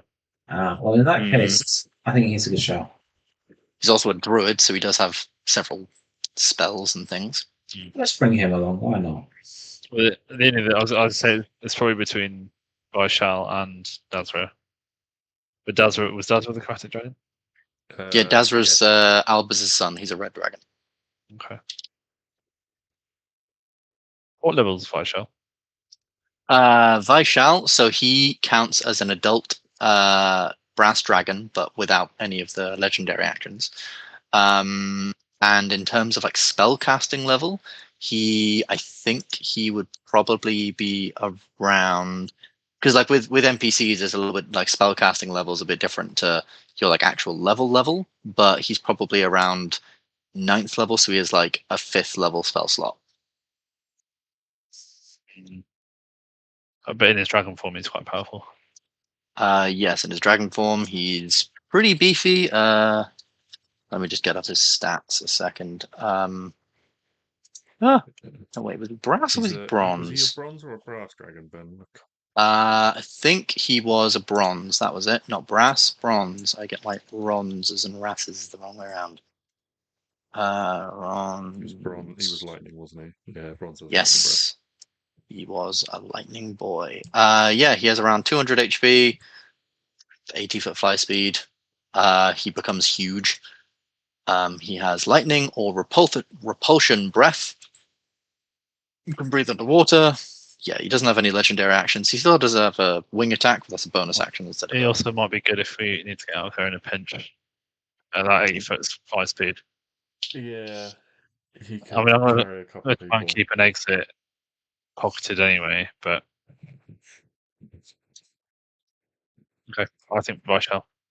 Okay, so yeah, you approach Vishal, and Vishal is, yeah, he's fairly happy to do it. That like when you see him, he just like there's like a visible like gulp as he is suddenly aware of what you're asking, but he's like, yes, I can do that certainly. Hey, sure, why not? Who's to say I'll well, whatever, you know, what's more likely to happen? Me dying against a massive demon army or me dying against one dragon goddess? I'd say they're both about equal. So, yeah, sure, why not? I'll come. Before we awesome. go, can I try and persuade in terms of numbers, how many Dragonborn have we got in the Sanctuary? In the Sanctuary, you have around, well, you have all the Dragonborn that were in the tower that, wait, Dragonborn total or Dragonborn warriors in total? Dragonborn That is a different number. warriors. Dragonborn warriors, you have all the ones that were in Markul's temple in the Hawksmoor Mountains, which would be somewhere between the region of 30 to 40 warriors, like clerics of war. Can I try and convince them that while they have a safe space, in the long term it would be better if they were seen as part of the people of Ambyr, and a way to do that would be to help out with the demon fight? Okay. Because Albus is against it. Albus is against it. They are very much for it. But yes, Albus is the one you're trying to persuade here, I would say. Okay. Okay, so I would say roll me a persuasion check. If anyone would like to help with this, they absolutely can do. Yeah, Aramis is getting on that. Yeah. How is Aramis helping with this? So Doc's so that what's Aramis saying towards this to try and help, or to try and make his own argument for it and roll his own persuasion check. He's just trying to appeal to Albus in his more logical brain, knowing that being like just reinforcing what Doc's saying, like being part of being seen as heroes and kind of helping aid in the defense is better for the Dragon Race in the long run, and you know, mean that they can eventually hopefully lead more peaceful and happy lives outside of the sanctuary. People Okay. only have one sort of, you know, well, most people don't have a memory. They have a false impression. And if you can change that, then you can change the narrative going forwards. So that a place like this, while great, is no longer necessary. Okay. I would say either Doc, you can make a persuasion check with advantage, or Aramis, you can roll, and Doc, you can roll. I think we'll go with one each. I wonder why. Given Well, that's a lot Ooh. closer than it should be. Well, no, because it's Oh, minimum yeah. of 10 on the dice. It's 27. Yeah. It's Doc, you sort of it's one of those scenes in a movie where Doc sort of first tries to appeal to him and Albert says no, but then, as Doc's been like, all right, fine, Aramis sort of comes in, charismatic as anyone, almost for a brief second, convincing everyone that he's the protagonist. He's the one who's given the great final speech, and goes off on this thing, and you begin to see in the eyes of all the Dragonborn warriors that are there now, just they've been farming for a little while, that they've sort of gotten out of sorts, and you can almost see that they don't feel right here, that they are warriors. They're meant to be protecting the land, and right here, as much as they love it here and they respect being here, they are far away from where they, from the action, from where their god wills them to be. And Albus can almost see it too in this moment. And with that, Albus does say, fine, they can head back south. They can fight if they need to, if they absolutely need to. Dazra tries to say, look, that means I can go too, right? And it's like, no, you can stay right here. But yes, they are now involved in the potential final battle. Congratulations. And that might have an effect on all these people that you're sort of like bringing in and doing. I'm trying to think of ways they can be involved, and I'm kind of thinking maybe, they could be people you guys could actually control yourselves. That would be interesting. Otherwise, they're going to be, things that will help you in the long run. But awesome. So they're now involved. Vaishal is coming with you to Tiamat. Is there? Yes, Aramis, your ships are, depending on where it is, certainly going to be some form of artillery or some form of effect.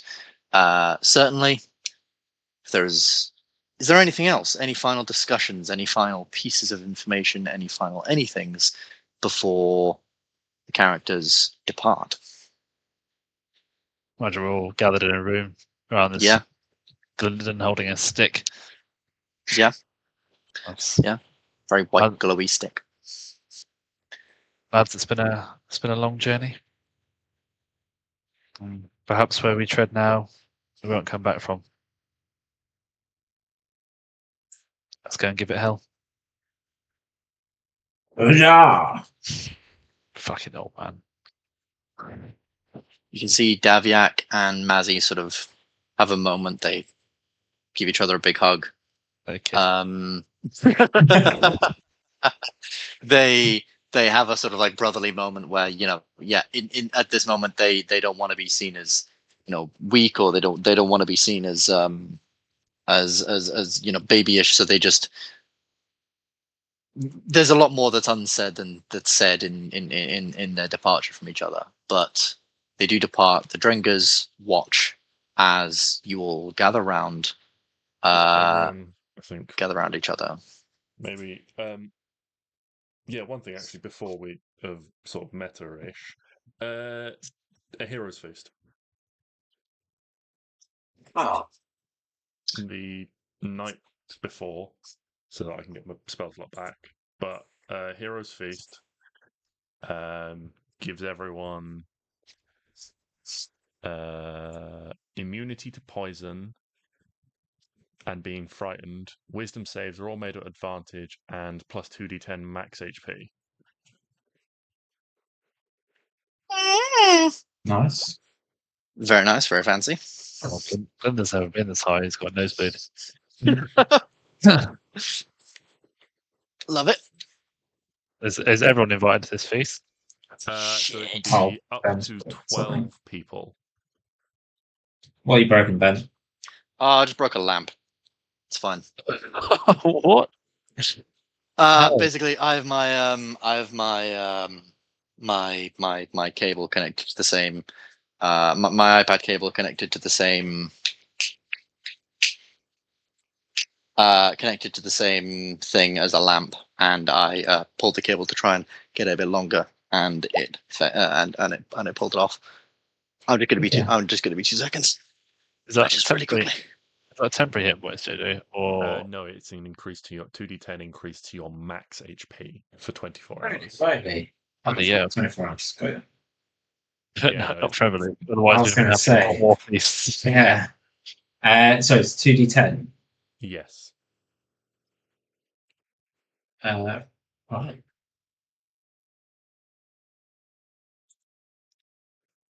Oh, that's only 1d10.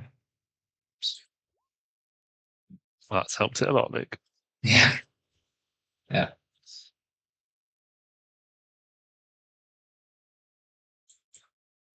I'm going to put them in as temporary hit points so that I know that they need to come off. Yeah. But it means you can be healed up to that as well. Okay. So, if your hit points were 100 and you got 15, you'd then be on 115. So if you went down to 99, you could go back up to 115 for 24 hours.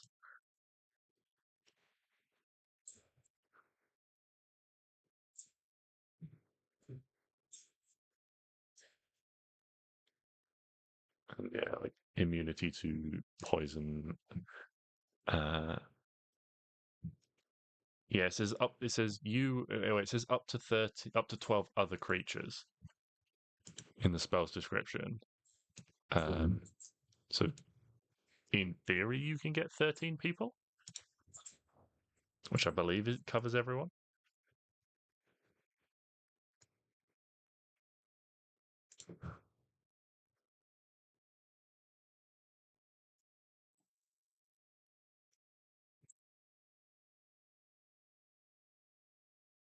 It's got to remind me. Yes, that would cover. Yes, that would cover everyone.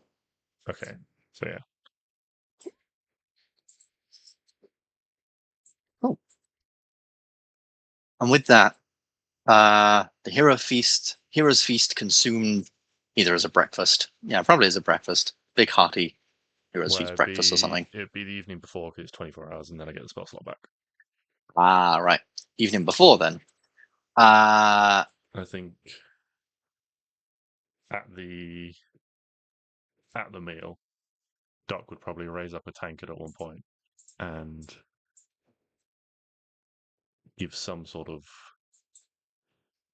host to just kind of highlight to everyone. I started out as 4 travelers on a journey we never knew what we would discover and what our paths would lead to. Started out as an outcast, and now we hold, well, I myself hold a position of supreme importance that I never thought would belong to me. I think we should all be very proud of where we've come from and where we're going. And if it is to a final end, I can't think of, well, Oramus aside, any better people to go to that end with.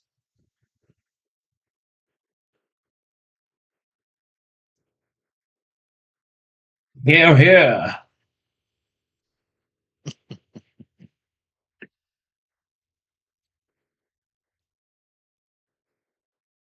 Righty ho. Thank you, JJ. That was very, very nice. There is nothing else for these characters.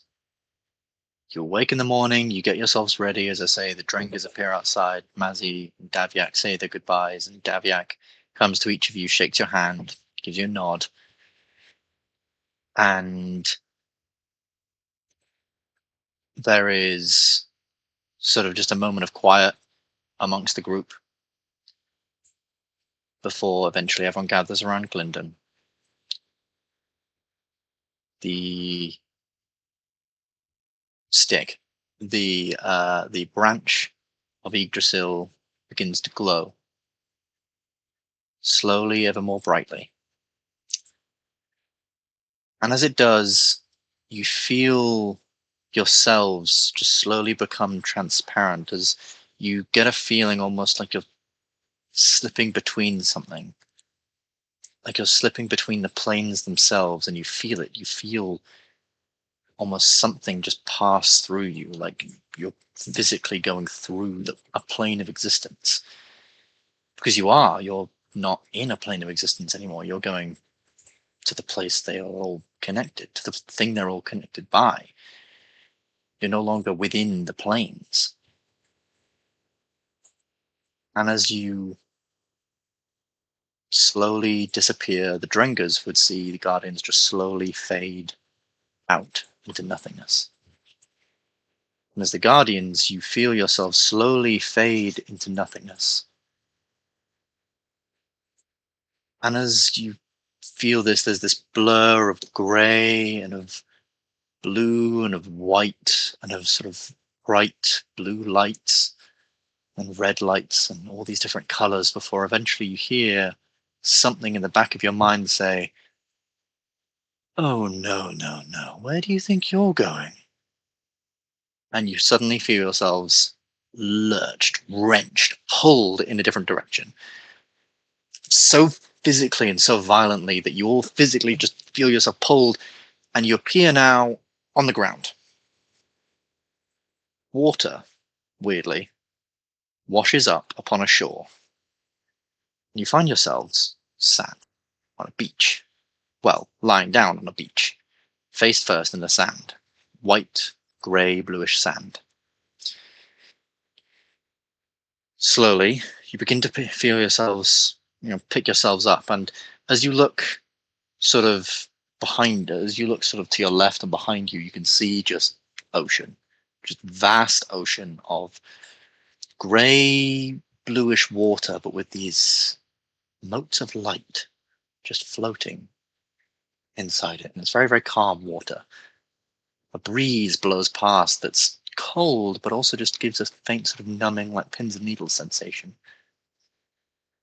As you look to your right, you look up and you see that just slowly sort of reveal to you huge tree roots, absolutely gargantuan tree roots, the size of buildings, several stories, buildings high, reach into the water. And it seems like from the water, these like strands of light appear up these tree roots, almost like energy flowing from the water up into the tree.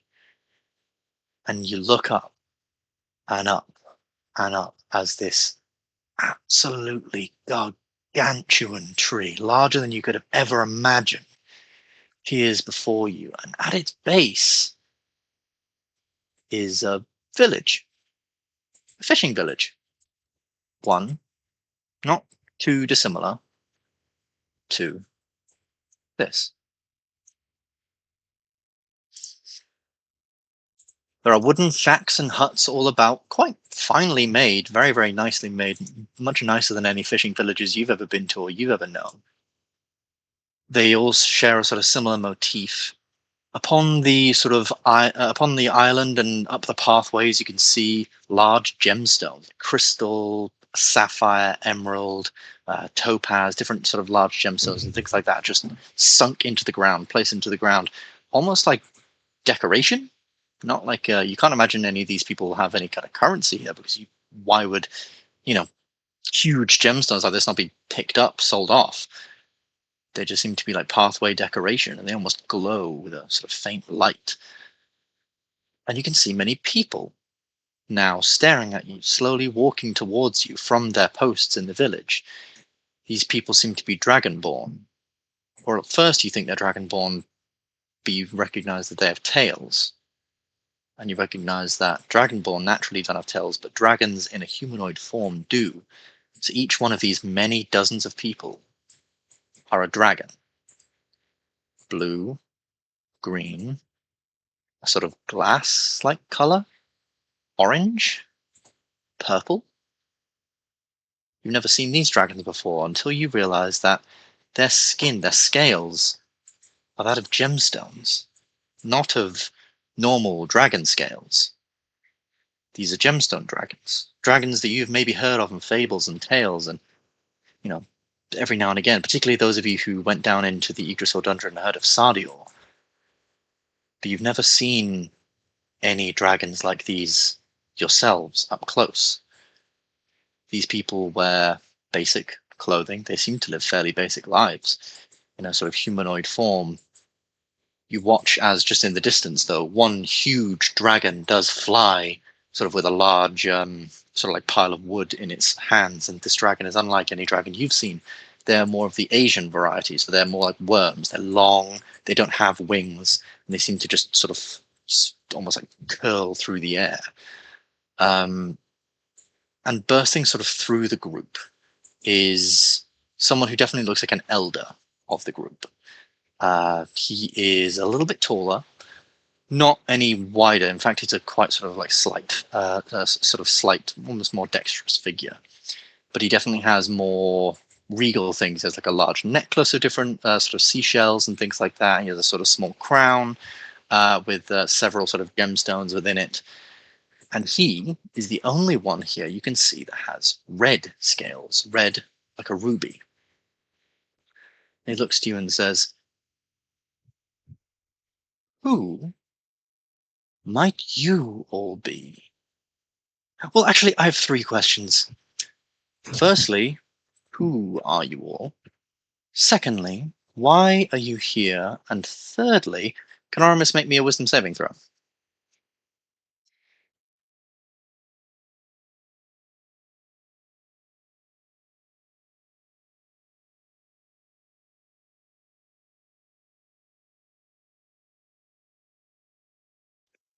"24. Aramis, you feel your body begin to sort of paralyze and sort of rack with just stiffness, but you just managed to break yourself free.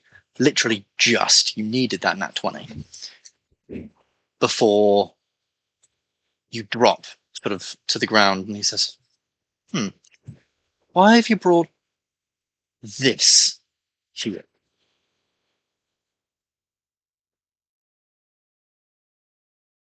"I'm waiting."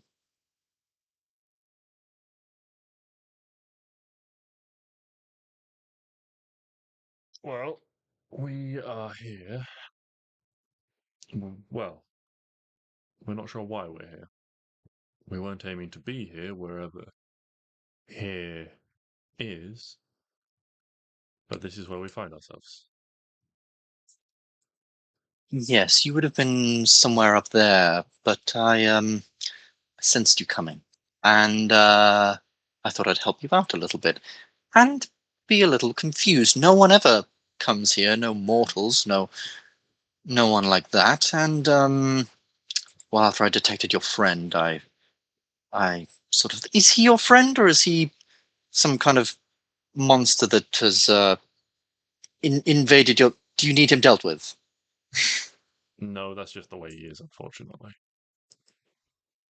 Oh, so Ben, that voice we heard, is it the same voice as the Ruby Dragon? Yes, it is the same voice as the Ruby Dragon. Yes. It says, "So you're aware your friend is undead?" Unfortunately, yes. That is a problem Dun. that has been tabled for a later date. Interesting. You see, the last time an undead figure was here, we had a bit of a problem. So, and he walks up to Oramus and he sort of leans down, leans sort of over to you, rather sort of patronizingly, and he says, "Are you going to behave yourself, or are we going to have a problem?" Well, that depends. What do you mean by behave? I just mean, don't go causing any trouble, or I'll have your mind broken in 17 different ways. And I, in fact, know of thousands of ways to break a mind, but mortals can generally only comprehend 17. Sorry, I do not mean to be insulting. It's just we don't have his kind here very often. And as I said, the last time one of his kind was here, it was rather tragic for a lot of people. So I just want to make sure you've got him in check. As I said, we were not intending to be here. It sounds like that is a result of your Meddling. influence. Well, yes. You were going to be up there, and up there was going to be, well, rather, possibly a few problems for you. Firstly, because I don't think. Do you know where you're going? Where are you going? Actually, that leads me to my first and second questions. Yes. Who are you, and why are you von Yggdrasil, shall we say? None of your business. He said behave, Aramis. You didn't define it very well. We are the Guardians. The I don't know if you've heard of Guardians. us. Yeah.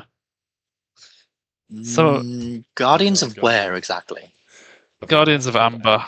And, well, initially we started out as the Guardians of the remaining chromatic dragons of Ambyr, but it has since extended to the whole of Ambyr itself. You watch as all of the sort of dragon people begin sort of looking at each other and whispering at each other. Some whispering about like guardians. Have you ever heard of those? No. And others whispering chromatic dragons. There's chromatic dragons still? I thought they all. Oh Lord. And there's lots of just whispering and sort of murmuring behind. And he goes, "Okay, so you are the guardians of a place called Ambyr. Might I ask what plane that's from? I'm assuming chromatic dragons with talking material. You're human. I see a few humans. I'm going to assume material. Correct. Secondly, then, thank you. That levels things. Actually, why don't we get on level ground? My name is, and all of a sudden you hear and just this white blur comes rushing through the streets of the village and right up next to Sardior and upon Sardior's shoulder. And upon Sardior's shoulder appears a small white, like albino white squirrel. And this squirrel looks at him and goes, Sardior, there are intruders to Yggdrasil. Yes, I'm talking to them. Oh, I did wonder why everyone was gathered round the beach. I thought it was a beach day or something. Oh, Squirrel says to you. Hello. I am Simon, don't eat it. I'm Ratataska. Do you speak the common tongue? Jesus Christ. Why are you here? You're We- not meant to be here. Go home. You're about Home? 3 minutes Get late out. to this conversation, Squirrel. Oh. Oh, they do seem rather intelligent. Yes, you've rather embarrassed me now. What was there anything else? What did that? You have anything from the eagle? Oh, yes. He says your scales are dull.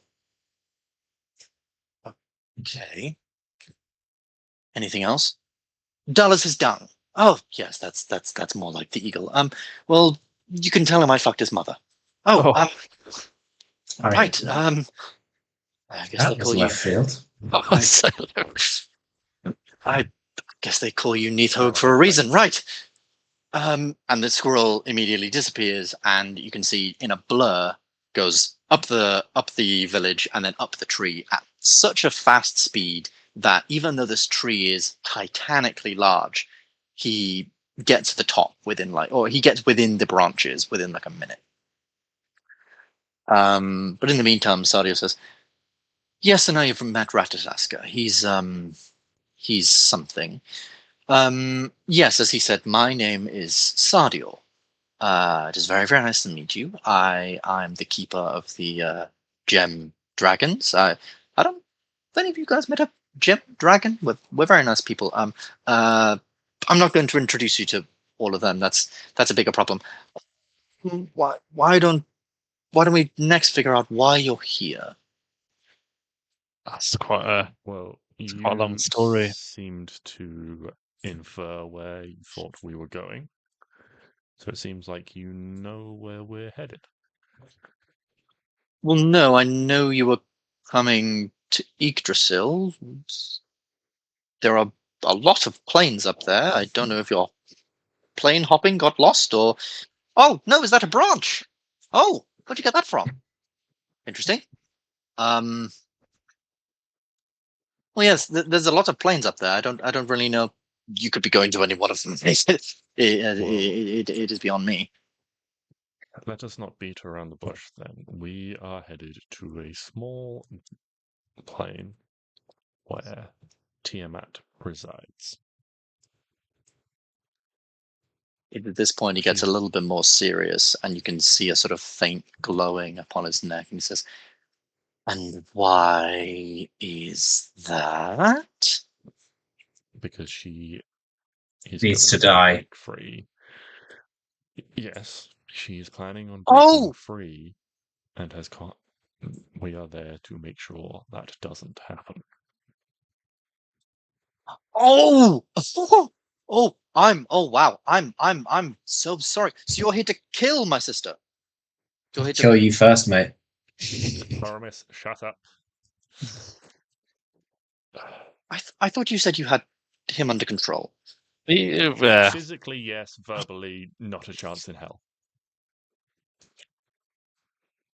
Okay. All right. Anyway, I think I'm just going to ignore him for now. So you're here to kill my sister? Yes, you're here to kill Tiamat, stab her dead. You think you can do this? Easily. I don't know if you were going to go for a stab. It was a bit more of a plan than that. Oh well, kill her somehow. Not freeing That is her, the not plan. anything like that. How Well, much? that's the goal. Why didn't you all just say that in the beginning? God, everyone, they're fine, everybody, they're okay. And the people just seem to go, okay. And then everyone begins to sort of move back to where they were from. Come on, come in, come. No need. You're getting your boots wet. Come on, So- come up to my log house. You have a good relationship discuss with things your sister then. Oh, she only kind of took away everything I ever once had. So yeah, you could say I've held some resentment. Killed my. I once had a lovely palace, and he's saying this while walking away from you guys up the village. But he begins to say, I used to have I had a lovely palace, and I had servants, and I had food. Oh, the food from all the plains, and I had just all these wonderful guests who used to come and see me, and all of my gem dragons were doing very, very well. And then and then my sister gets just a little bit jealous that maybe some of her patrons actually liked her or liked me. Some of her patrons didn't like her, sorry. She got a little jealous that some of her patrons didn't like her because she kept forcing upon them terrible rules just so that she could become more powerful. And she was very surprised when people stopped liking her then, and then she went and killed my brother. And people then began to question, well, if one dragon god can go ahead and make all their dragons evil and kill another dragon god, well then why can't another one? And so people stopped coming to my dinner parties, and all my servants left, and I was left with nothing but a bunch of rioting individuals outside my palace, and I had to come and hide here of all places and live in a fucking log house. About that being Yes, sorry. Yes. we have learned that your brother has been imprisoned with your sister, and she intends to consume him. I'm not sure if that's literally Not in the fun role, kind of way. in order to escape.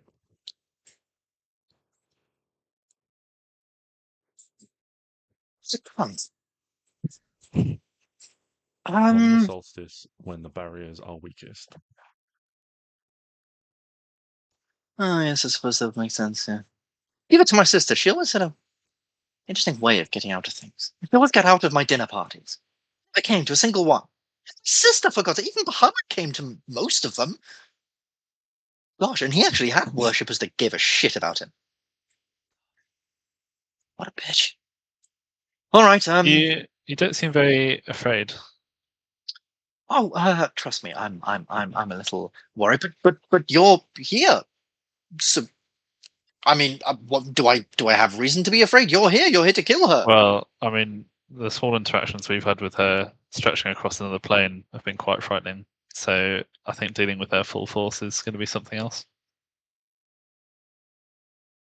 So let me get this straight. You came here, but you didn't know if you could kill her or not. Oh, we're going to give it our best shot. And we have a good track record. I can show you our resume. But if And you have one any, on hand. yeah, I do. Oh, Lord. I'll just I'll just do a little minor illusion of all the things we've killed. It's mostly just a montage of Damien. It's not here. We didn't bring our MVP. It's cool. It's cool. Yeah, if you have any information that would help with taking her down, that would be greatly appreciated. We have a very, like I said before, we've got a loose plan. A loose plan. Yes. Flexible. Yeah. Like Loosey goosey. Well, you know what they say. The gods love a trier. Well, we've got more than a try, and then I'll point at Galahad's sword, and I hope he draws that thing with a flourish. You bet he does, and Yeah. stakes it in the ground. We have the god killer forged in a mountain by a crocodile. And a pretty fine sword. I would consider that a pretty good plan. Please don't put that anywhere near me. I'm still technically a god, and this is that's me. No. Oramis Not a plan. just glances at the sword for just a wee second. It's too heavy for him. You hear a voice in the back of your head, Oramus. No one else hears this, but you hear a voice in the back of your head saying, "I'm being mean to you because you're undead, but I have to say I quite like you. I hope I don't offend you in any way, but I." Flirting. What's going on? Well, he says, "But I actually quite like you, but I hope you understand. Undead are quite hated amongst most people here, so I kind of have to keep up the whole charade."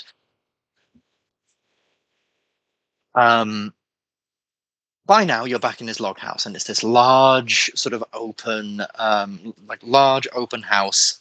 There's like a bed in one, like a sort of like series of sort of bedrooms in one corner, and there's like a large rug and things like that. And he's like, "Can I? Are you hungry? Can I get you anything to eat? We have fish or fish. Unfortunately, it's not much to eat down here. Or we do have some bugs. They're not very tasty. Do not eat them at all. But we have good fish." Why would you offer them then? Well, I don't. You're the one with the big crocodile. I don't know what your appetites are. I've never been to the material plane before. Okay, I don't know what you people Not eat. missing out. I'm probably not. I've maybe only met like 5 humans in my life before. I mean, I don't. I'm gonna be honest, Sadiel, we all packed up on Doc's famous chili last night. So I think Cannon. Bathrooms. I think we're mostly good. That thing's about to kick in about 20 minutes. Poison resistance by being as toxic as possible. Yeah, it's poison Right. resistance because you build up an immunity to it. That's why dwarves have poison resistance, because they're always eating toxic mushrooms that grow underground. So it's Yeah, just that's a pretty much it, natural yeah. immunity built up from eating it. Yeah, breathing in like toxic fumes from blacksmithing forges and things like that, and mines, and eating mushroom. It's just a lot of building up of immunity.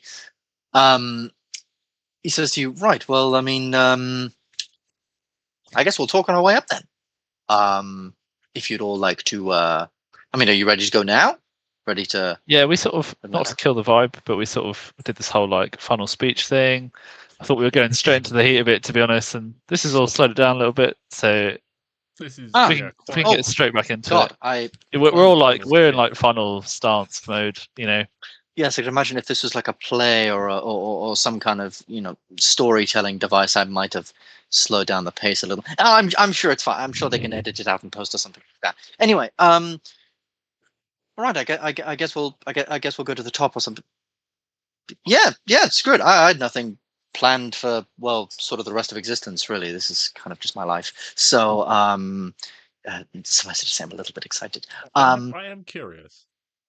After Tiamat Yes. was imprisoned, you knew about that, right? Oh yes. Why did you decide to stay here?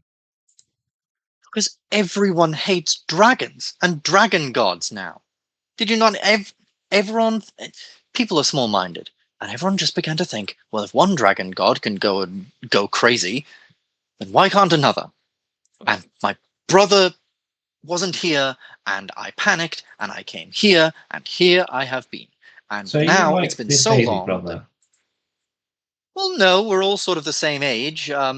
He's Just more giving the. off Just giving off baby brother vibes, you know. Bit of a Well, I whiner. was the one with the humor, and the dinner parties and things, and actually spoke to people while they were off, just being holy and all that sort of stuff. I mean, I've sort of just thought if you just sort of leave people to it, and if anyone has any questions, you just answer them, and People don't. it tend all to sort of live goes very pretty long. smoothly. They tend to forget.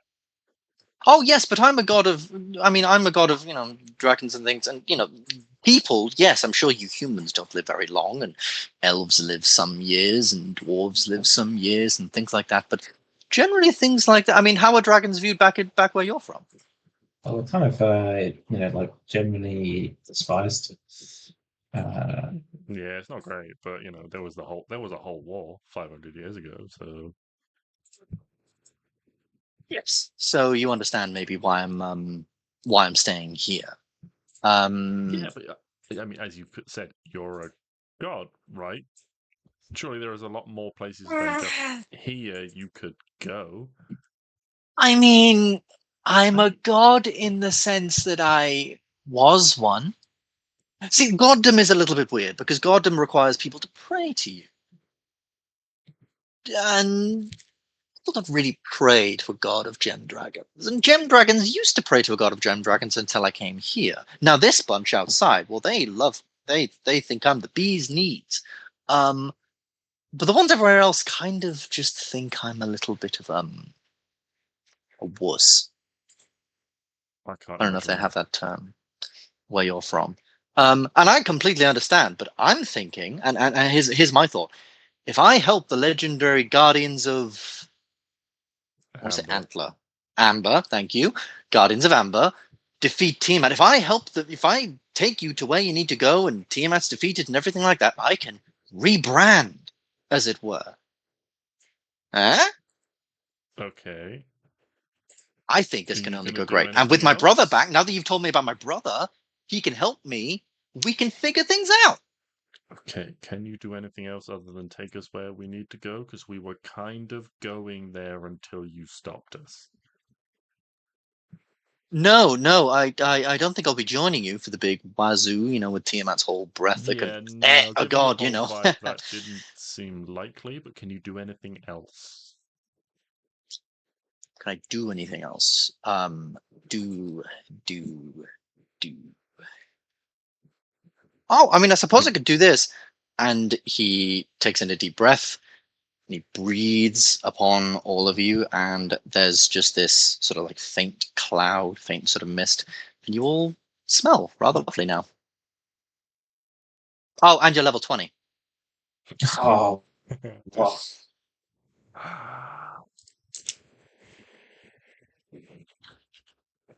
As you breathe in these sort of, it's almost like a sort of faint crystalline, sort of almost like a rosy berry-y type of smell, and you breathe it in, and it's sort of a bit like the last pieces of the puzzle in your minds and your bodies and everything has been completed. Glyndon, you finally, there's this one little bit that you've been trying to sort of knack, and you finally get it, just figure it out in your mind.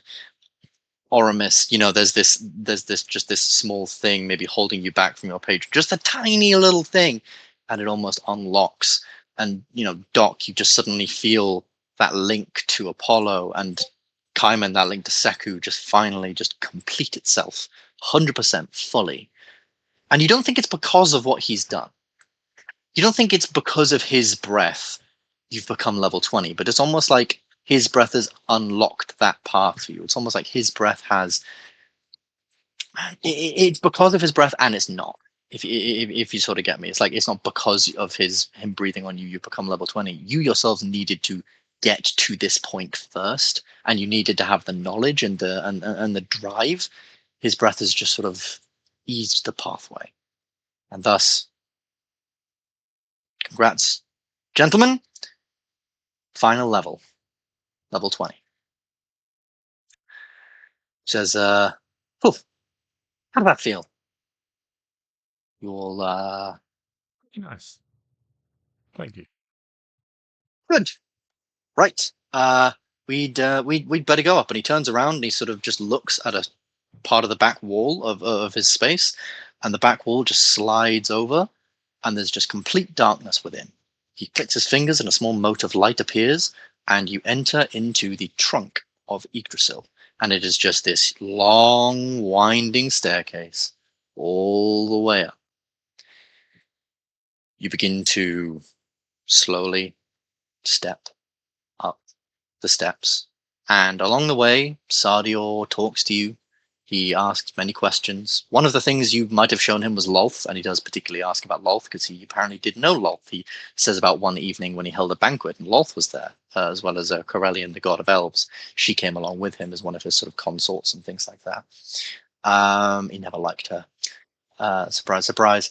And, you talk about all different things. He asks you about your adventures. You learn about many of his different dinner parties. And you begin to think, did all he do was do dinner parties and answer the questions of gem dragons? Maybe that is perhaps all he did for a millennia before this. And after many hours of walking, but it maybe doesn't even feel like hours. It feels like minutes. But it has been hours, and you can tell because of how tired you are and how far you've come.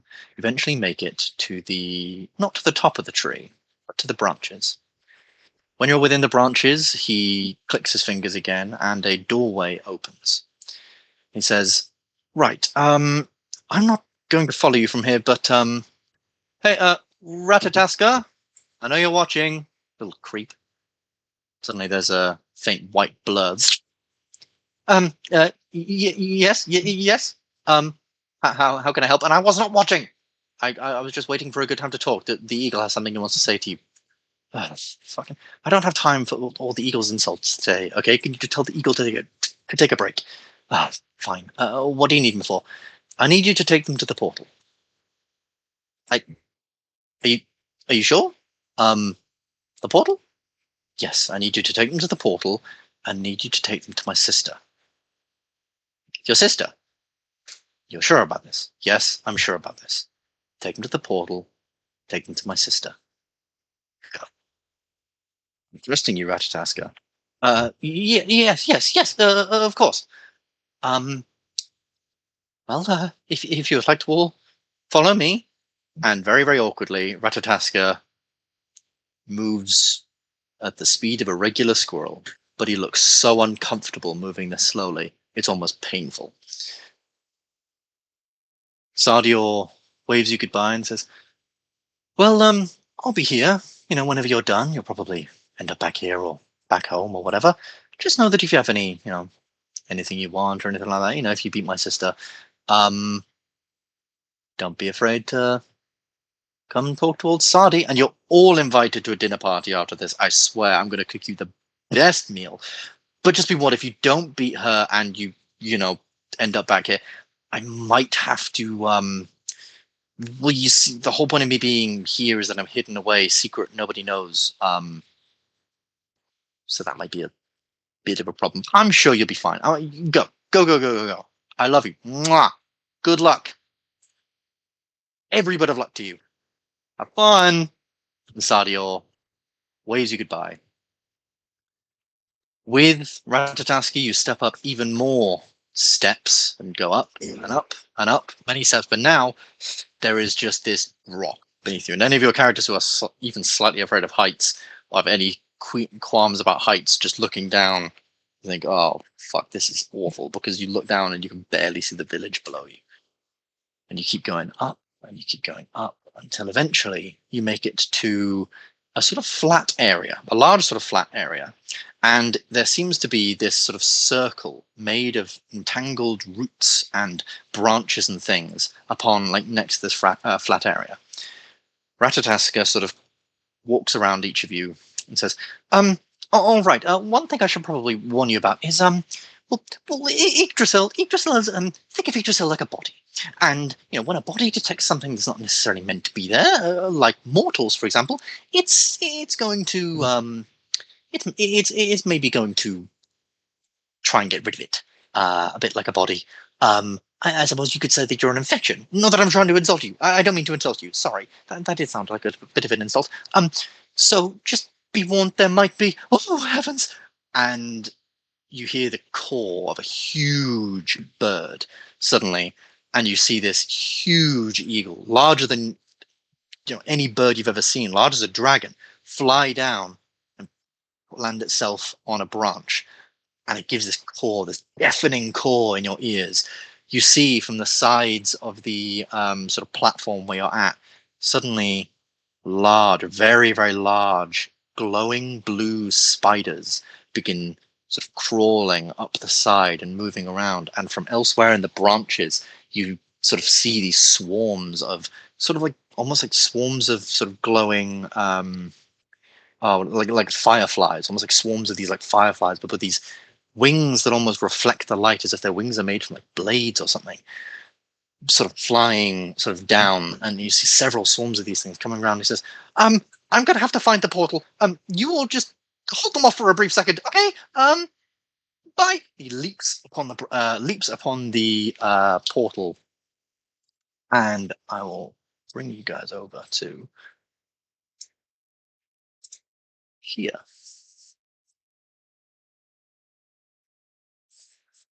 Where you can see all of your characters. Upon a large branch, a portal suddenly, as Ratataska leaps upon the top of it, so he's probably somewhere like on top of it, like way up here or something. And the blue sort of portal springs to life. He goes, okay, not that one. What about this one? And another sort of similarly blue portal. I'm just going to have to take a look at. Just give me a minute. I haven't looked through the hells for a while. 1 second. And it would be there we'd roll initiative, but we're not going to roll initiative. We're going to leave that until next session, where you guys are going to have to survive a certain amount of rounds before you can enter through the portal to Tiamat's domain. This serves two purposes. One, because I thought it was cool, and two, it allows me to see what you guys having 2 characters each in a combat is like, so that I can try and better organize the session, and we can figure that out, because you guys having 2 characters might be interesting. But I think, given it's 10:30, that is going to be it for the end of this session. Thank you all very, very much for joining me. I expect everyone's characters and everything to be leveled to level 20. Final level next week, where we will enter into this quick combat. It's on next week. So I'm at a quiz on Tuesday with work, and then on Thursday, Lucy and I are driving down for this wedding.